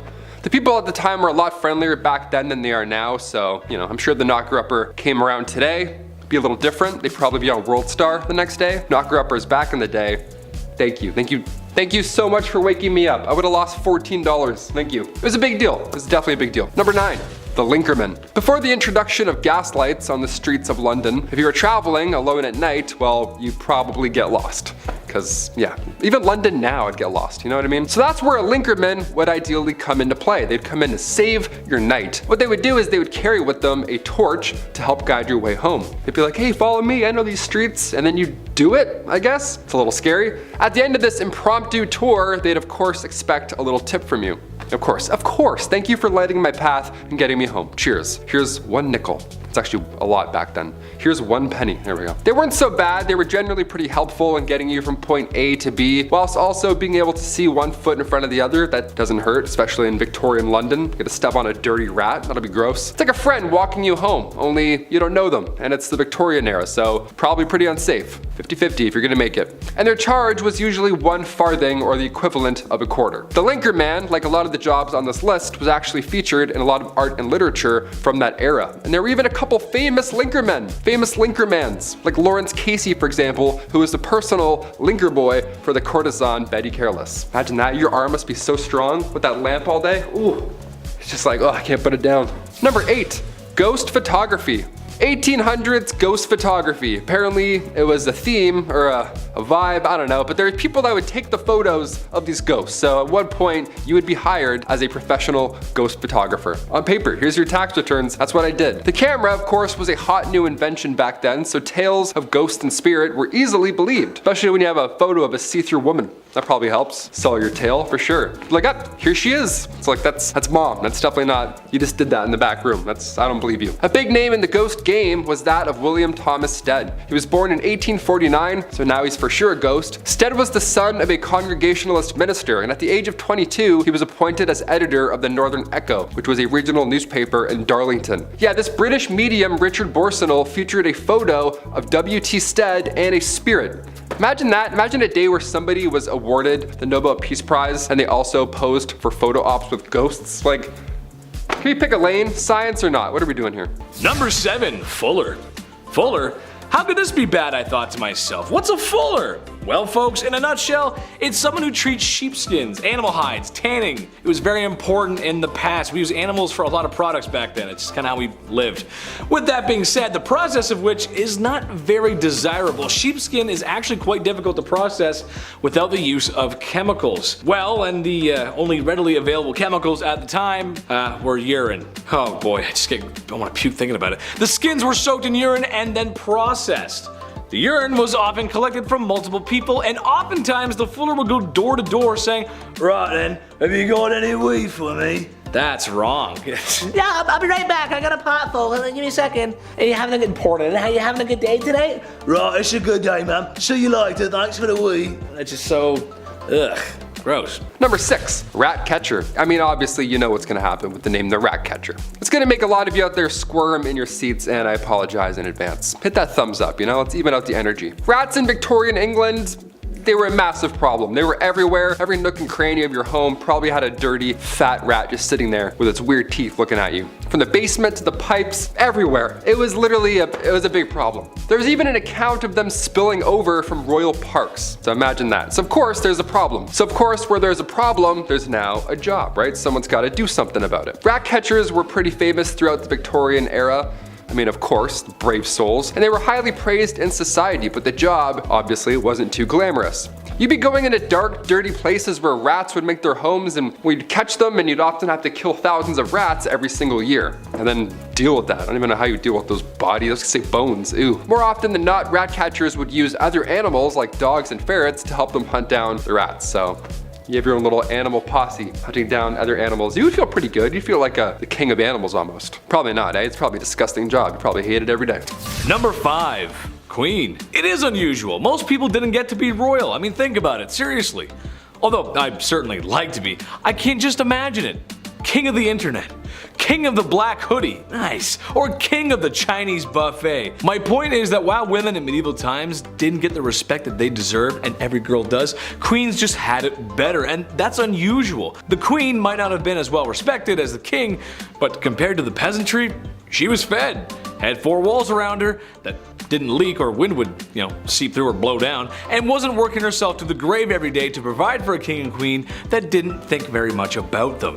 That's a really hard life to live. Number 4, resurrectionalist. All right, back in the day, medical schools who wished to study the human body only really had access to the bodies of criminals who had hit the end of their line, right? You're not gonna go dig up someone's wife and be like, hey, mind if I study her? He's like, no, please. There actually weren't too many of these bodies around to begin with, which led to a good price for bodies that were in, well, reasonably good condition to, study up close, other than being, deceased and disgusting. This wasn't exactly the greatest idea, sure, I'll admit that. Now you've probably created an opportunity for people with no morals or empathy to go and dig up fresh graves. And that's exactly what happened. People would become their own resurrectionalist. It's a cool name for a god-awful profession.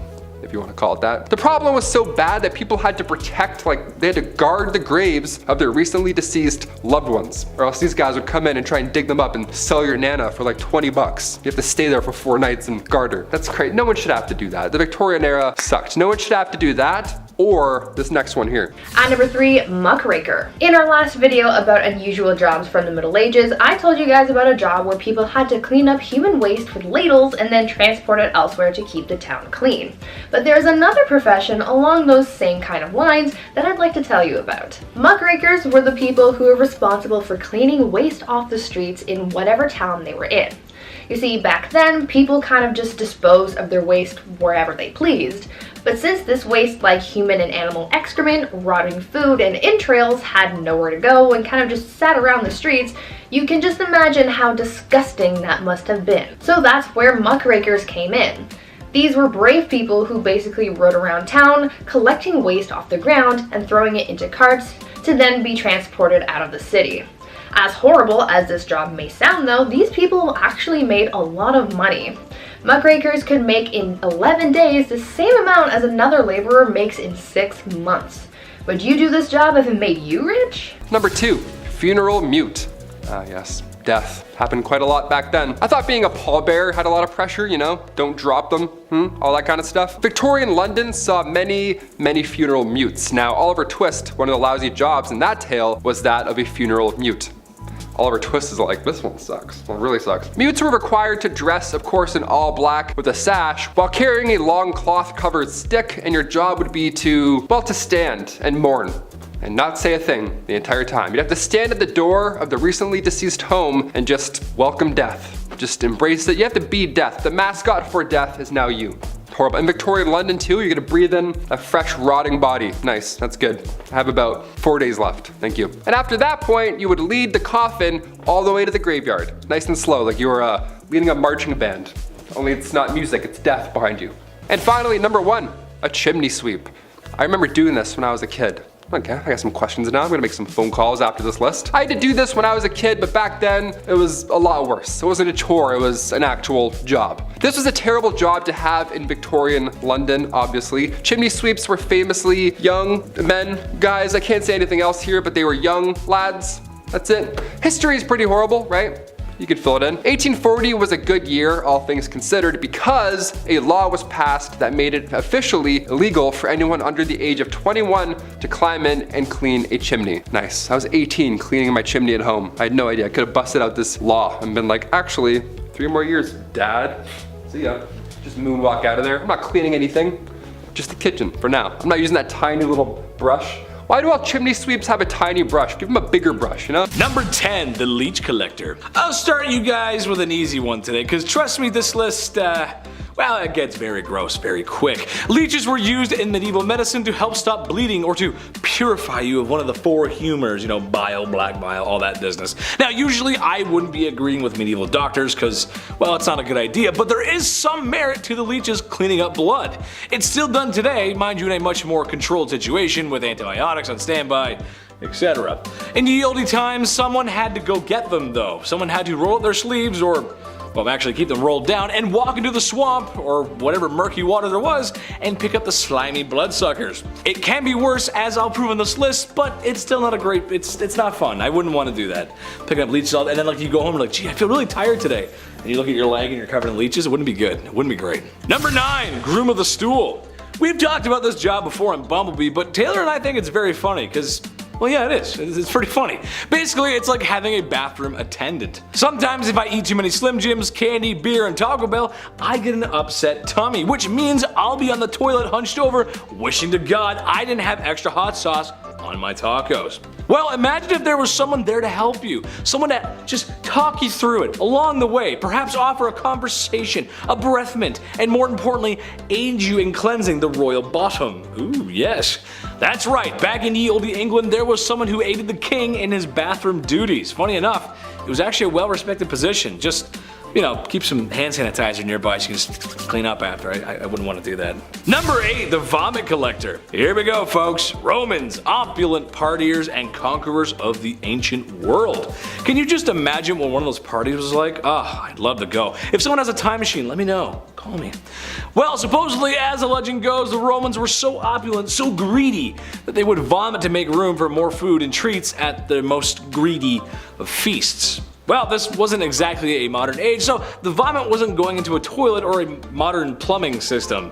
Sometimes just on the floor. So someone had to come over and clean up all that refuse. Yes, that's right, the vomit collectors. Their job was to clean up after all the wealthy people emptying their stomach contents just so they could fill it back up a little more.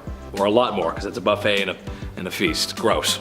Number 7, grave designs. Graves, but make them cool, you know? Customize your own pit in the ground. That's fun, that's grim. In the late 1700s, cholera, bacterial infections, pretty much anything floating around your mouth and eyes, it was spreading and it was bad. Not a good thing to ingest. Not an ideal time in history. Many were biting the bullet at this time, of course being gravely ill. But with this came a dark, new, fun trend. Yeah, here we go. The safety coffin.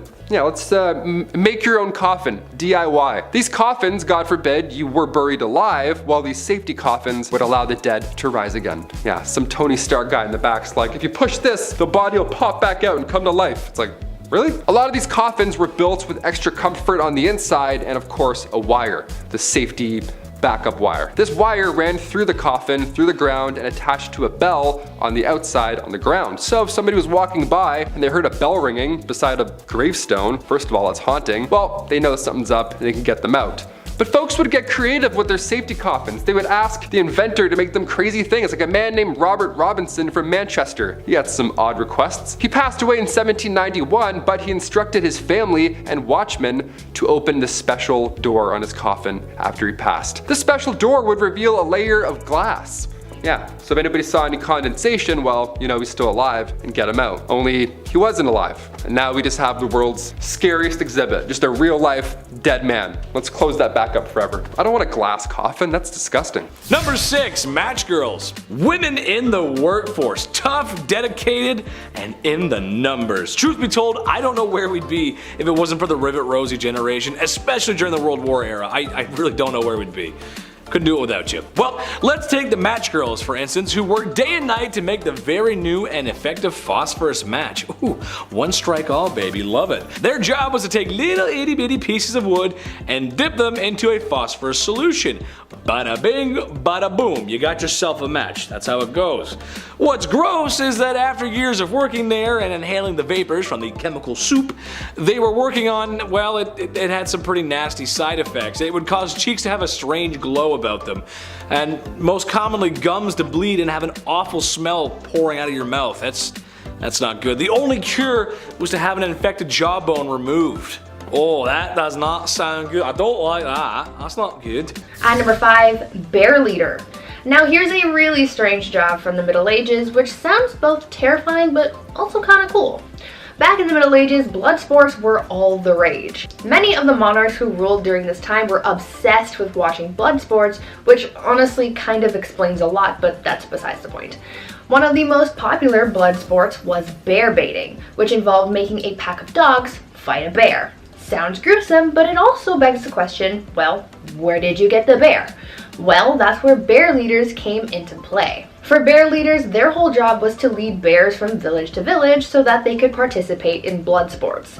Now it sounds super dangerous because, well, we're talking about a big bear, but imagine how much of a flex that would be to say, yeah, I wrangle bears for a living. Like, how cool would that be? Now that's something to put in your Tinder bio. Number 4, a sewer technician.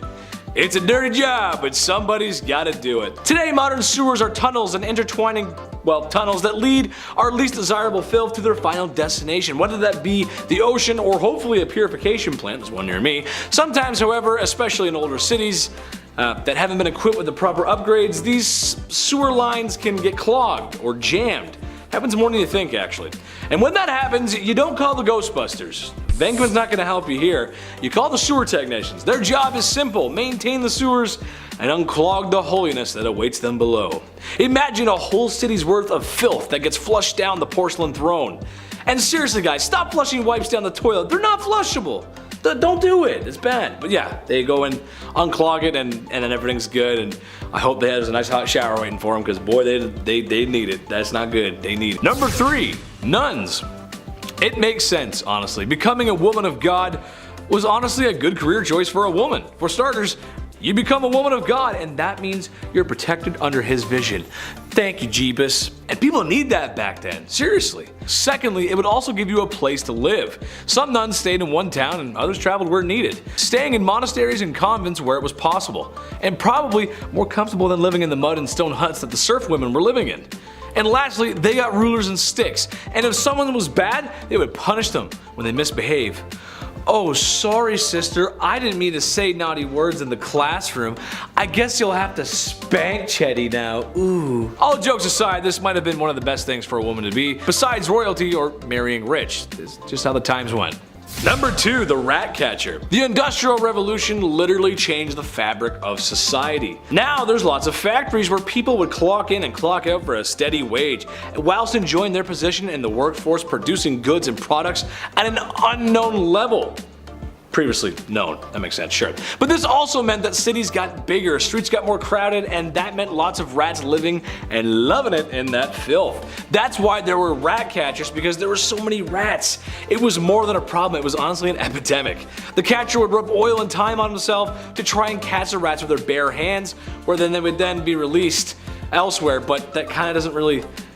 You gotta not do, because they'll come back. It's not a good solution. Number 1, the crime scene cleaner. I don't think I could ever do this. This is bad. It's all fun in primetime television when the cool detective takes off his sunglasses and makes a very low-hanging fruit pun about the crime scene he's standing in, followed by some super level DNA lab work and someone hacking a mainframe. Oh, it's all great. What great television. But someone has to clean that up in the real world. After all, if there wasn't someone to clean up those crime scenes, motels across America wouldn't have any rooms to rent out. But yes, there are people that do clean them, and yes, it's gross, and yes, I'll pass out if I talk about blood, so no more thanks. Number 10, farming. In a world with a lack of food, not because I ate it all, which is honestly a good reason, peasantry had to work on their farms, not only to feed the rich, but also themselves. So if the men in your household are ill or sick, then that means it's Rivet Rosie time, or farming Fran time, whatever you want to call it. I don't need to tell any farmer out there how tough their job can be. Being a medieval woman farmer, that's tough. Also, they probably weren't allowed to wear clothing that was more suitable for plowing fields. And of course, there's a woman trying to do a man's job. How dare she?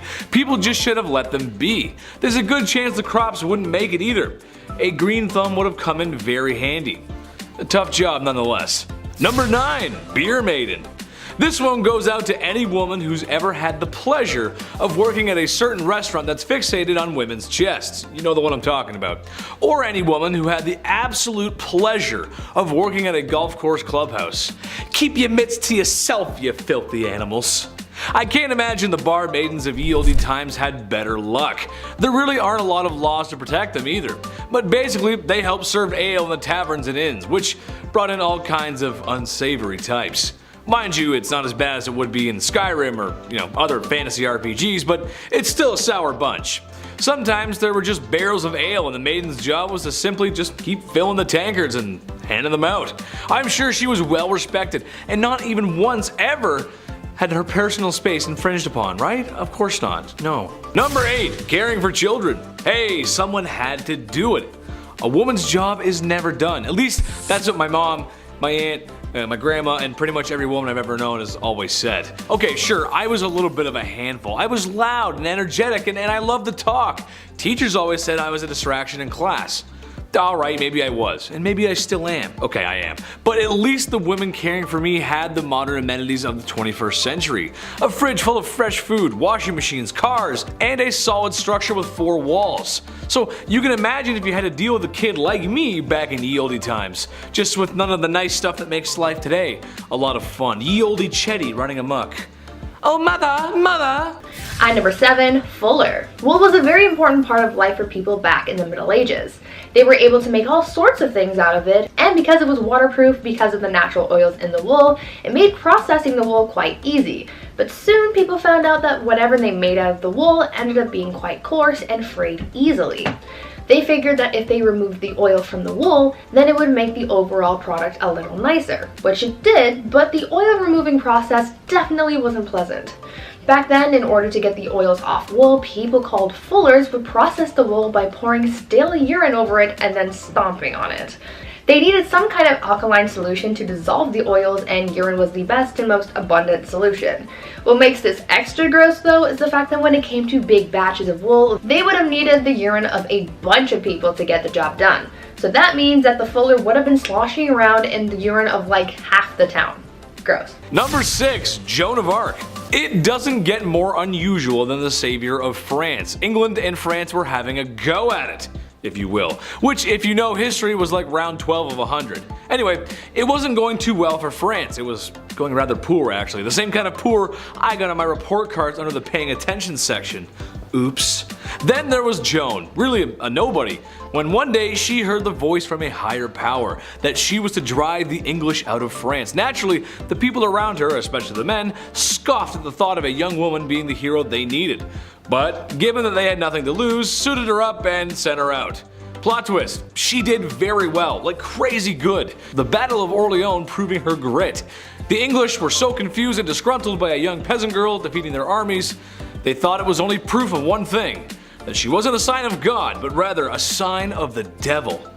How dare a woman beat us in that's man stuff. You can't do that. Number 5, matchstick makers. The idea of a lighter wasn't really a big thing back in the Victorian era, obviously. I mean, they definitely existed. The first lighter was invented in 1823, but it wasn't like the ones we have now, not like those Bics that still don't work. It wasn't a portable thing. The first match was invented in 1805, but it kind of sucked, and the first friction-activated match came around much later in 1826. This one here changed the game for good. They were made with white phosphorus, which is, of course, extremely toxic. But they didn't have machines to make these matches. No, it was, of course, done by people, young women. It was only women that had to do this, and in the worst of conditions, of course. And before you ask, no, they didn't understand protective gear. Well, they did a bit, but even so, women didn't get that kind of luxury, right? They didn't get that treatment. These girls would have to eat their lunch at their workstations, meaning they would probably end up ingesting said white phosphorus the entire shift. History is horrible. Number 4, cooking. Chief, somebody had to do it. Although, there's something that tells me the food wasn't that good. This isn't exactly Gordon Ramsay's 5-star cuisine. Beans, cabbage, eggs, onions, bread, and of course beer or ale to wash it down. The peasantry just didn't have the same access to food like royalty did. Although with a list like that, it sounds like it's a fast-track way to an upset stomach or some really grody gas, dude. It was women who would often be preparing those delicious dishes. Besides the hours I would spend on the commode after visiting a commoner's house from eating that, the taste is something worth talking about, I think. When you guys are cooking chicken, for example, what are your favorite recipes, spices, flavors? Let us know in the comments, I'm curious. My favorite chicken is barbecue chicken, brushed with a little Diana sauce. Medieval folks just didn't have that. More upsetting than that is the lack of spices in general. While there were some, anything not local would have been crazy expensive and not available to common folks. Medieval women did the best with what they could when they had it. That's just how it goes, Chief. I talked to him, he's a chef, he said it's alright. Number 3, hoarder cleaner. It's a tough situation and it's a really tough job. Hoarding disorder affects thousands worldwide. It's a mental disorder that causes severe distress, anxiety, and fear when the thought of even parting with a mundane item, eventually causing an unhealthy literal pile of stuff in the home that affects the person's mental and physical health. It's a bad situation. If you've ever seen that show on TLC, you know how gross it can get. Seriously, it's bad. Animal corpses, human refuse, and a collection of McDonald's toys that you forgot about. Everyone's got some of those. Well, when these places need cleaning out, someone has got to come over and do it. Gloves, respirators, hazmat suits, they got it all to get yelled at for trying to throw out piles of garbage, which the person can't help, but it's just like I said, it's a bad situation, man. Tough job. You're cleaning up poo-poo, and you get yelled at for cleaning up poo-poo. It's not a good time. Number 2, landowner. I was shocked by this one too, honestly, but yes, women could own land. Sort of. It wasn't a blanket green light. It's a bit more confusing than that. Some could, some couldn't. There was a few rules here and there. They were stupid man patriarch poo-poo rules, but rules nonetheless. In Normandy, for example, only men and their sons could possess land ownership. In the Basque region, both sons and daughters could inherit land. In England, both could, but if there were any surviving men or brothers, then they would be considered first, and not women at all sometimes. So no, it's not as open as today, and you probably would catch some strange looks as a woman rolling up to an empty lot and staking your shovel in the ground. It makes life a lot easier if there aren't so many rules, and I know you guys agree with me at home. The less red tape, the better, right? And be nice to girls, be nice to women.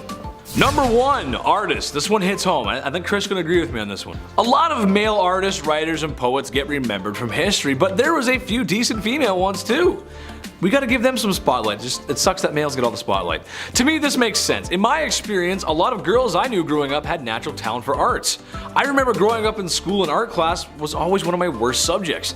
No, not because I didn't follow directions, but my art never came out the way I wanted it to.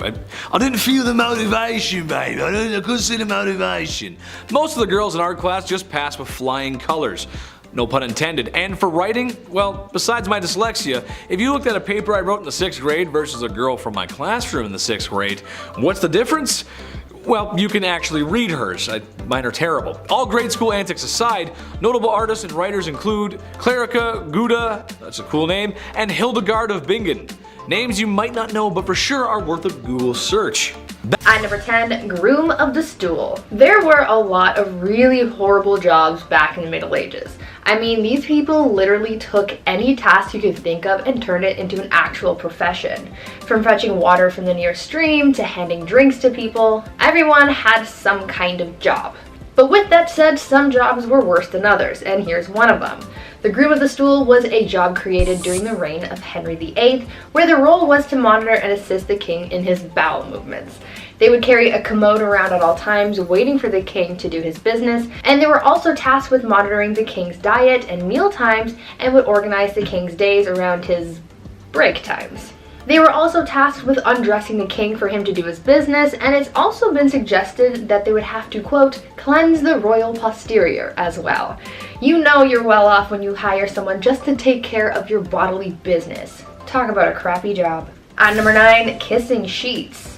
For thousands of years, one of the biggest threats that people of royal or high status had to worry about was being taken out by their enemies. Monarchs worried about the threat of being poisoned by their enemies, as it was one of the most common methods of offing someone. So they thought of an array of precautions to take in order to prevent being taken out by some kind of spicy death sauce or something. Many monarchs hired tasters to try their food before it was given to the king to make sure it wasn't poisoned, but some monarchs were also afraid of being poisoned through something that they touched. This is why Henry VIII hired someone with a very important job to make sure that his bed wasn't poisoned.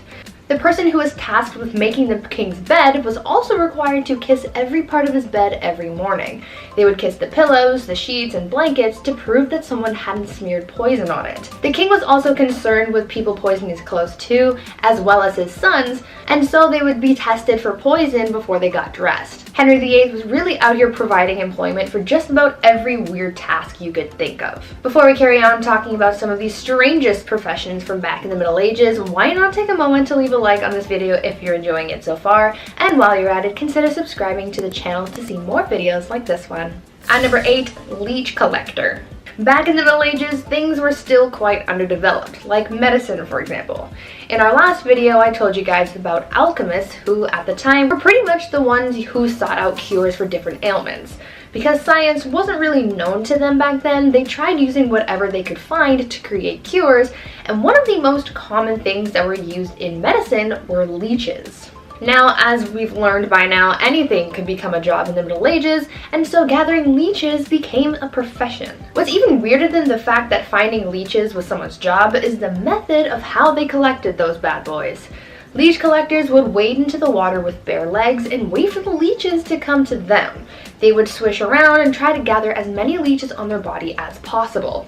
They would then get out of the water and pry the leeches off, putting them into a bucket and selling them to people in town like barber surgeons and other medical professionals. Now, I can't say I've ever had a leech on me, so I don't really know what it feels like, but I can imagine that it's an uncomfortable feeling, so to have a bunch of them all over you must have been a nightmare. Number 7, the streets. Unusual to most, but very common to women of ye olde times. When you're a woman who's got nothing, sometimes you gotta give something. That something just so happens to be what's hiding in your pants. It's a profession that's as old as time. and it will not be going anywhere anytime soon. Women work the streets. I don't think that's anything to be ashamed of. At number 6, ostiary. In the Middle Ages, religion played a big part in the lives of the people, and there were actually quite a few jobs centered around having something to do with the church. This is true with ostiaries, who worked almost like a secretary for the church. This position was normally held by a man who wanted to move up in the church's hierarchy. He was basically doing a menial task to butt kiss his way to the top. Ostiaries were tasked with being kind of like a church bouncer. They would make sure that unbaptized people didn't come into the church during certain times, and they would also man the doors during baptisms. This profession was based on the Roman habit of having a slave guard the doors of their master's house. Number 5, the mudlark. This is the scavenger of scavengers. The Victorian era was a very interesting time, and it was very tough to be a poor citizen. It's tough to be poor anytime, but especially back then. That's why mudlarks existed, not your average day-to-day paycheck. The mudlarks would comb the streets, riverbanks, canals for, well, anything of value. Which back then was a lot of stuff. I mean, there were doctors constantly looking for subjects to run tests on, like a science fair gone wrong. The mudlarks would often walk and walk some more in hopes of finding anything, sometimes even barefoot because, well, yeah, they were poor too, and in need of a little help themselves. This meant that they were often knee-deep in occupational hazards like sewage, freezing water, rats, bodies, bones, and anything else that you can imagine nobody wanted. Yeah, not good. At number 4, the piss prophet. As we all know, medicine wasn't all that advanced in the Middle Ages. There were no actual doctors, and the people you would have visited if you were feeling unwell were the same people who doubled as barbers, so I don't know how accurate their medical diagnosis would be. In medieval England, people didn't really know much about health, and many people were known to get diagnosed based on their pee. Back then, they believed that the consistency, color, and taste of someone's pee could diagnose someone's ailments. The people who collected people's urine samples were called piss prophets, and they had their own criteria for determining what was going on in someone's body based on their urine. According to the piss prophets, if your pee was white, then it was the ideal color, and that meant that everything was working properly. If it was wine-colored, like blue or black, then it meant that something was very wrong. And if it was green, then you were basically on your last leg and you should probably get your will in order. Now, I'm not sure how accurate these readings actually were because medicine was basically non-existent back then, but they tried their best with what they had, I guess. Number 3, train engine cleaner. Yeah, this one's gonna suck. It sounds yucky already. For this job, you were required to get into, of course, pretty tough positions to, well, clean the engine of a train. Train engine cleaners would have to get inside a small hole in the engine of a train and shovel out all that coal that was left over. Yeah, as if shoveling the coal in wasn't bad enough, now some guy's gotta crawl under and shovel it all out. Nope. They go underneath the train with a dusty ash pan and they work away all day long and nights. These guys would spend their days shoveling 5 to 6 tons of coal into the furnace of the steam trains and then spend their nights climbing into the same furnace to clean it out. Every time I watch the Polar Express, it's always so magical, you know, it's always a great time. But even on the Polar Express, there's a guy shoveling coal all night long on Christmas Eve. You know what I mean? That's how bad this job is. Magic can't even save it. Couldn't even picture a worse job to have with this goofy back. Imagine that. Imagine me doing this all day. No way. I'm gonna make it 1 week. At number 2, arming squires.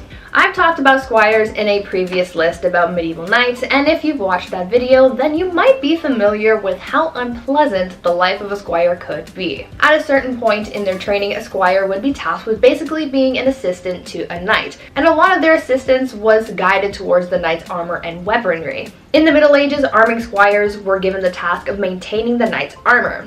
So this meant that they had to make sure that the armor was clean and properly attached to the knight's body. This job was so serious that sometimes the arming squire would have to run out into the battlefield in the middle of a fight to tend to their knight's armor, which meant that they were risking their lives for a couple hunks of metal. And finally, at number 1, pier finders. Now, I think this last job on our list must be one of the worst ones by far. We've talked about how people harvested leeches, cleaned waste off the streets, and stomped on urine-soaked wool, but imagine if your job was just to go around the town and pick up as much dog poop as you possibly could.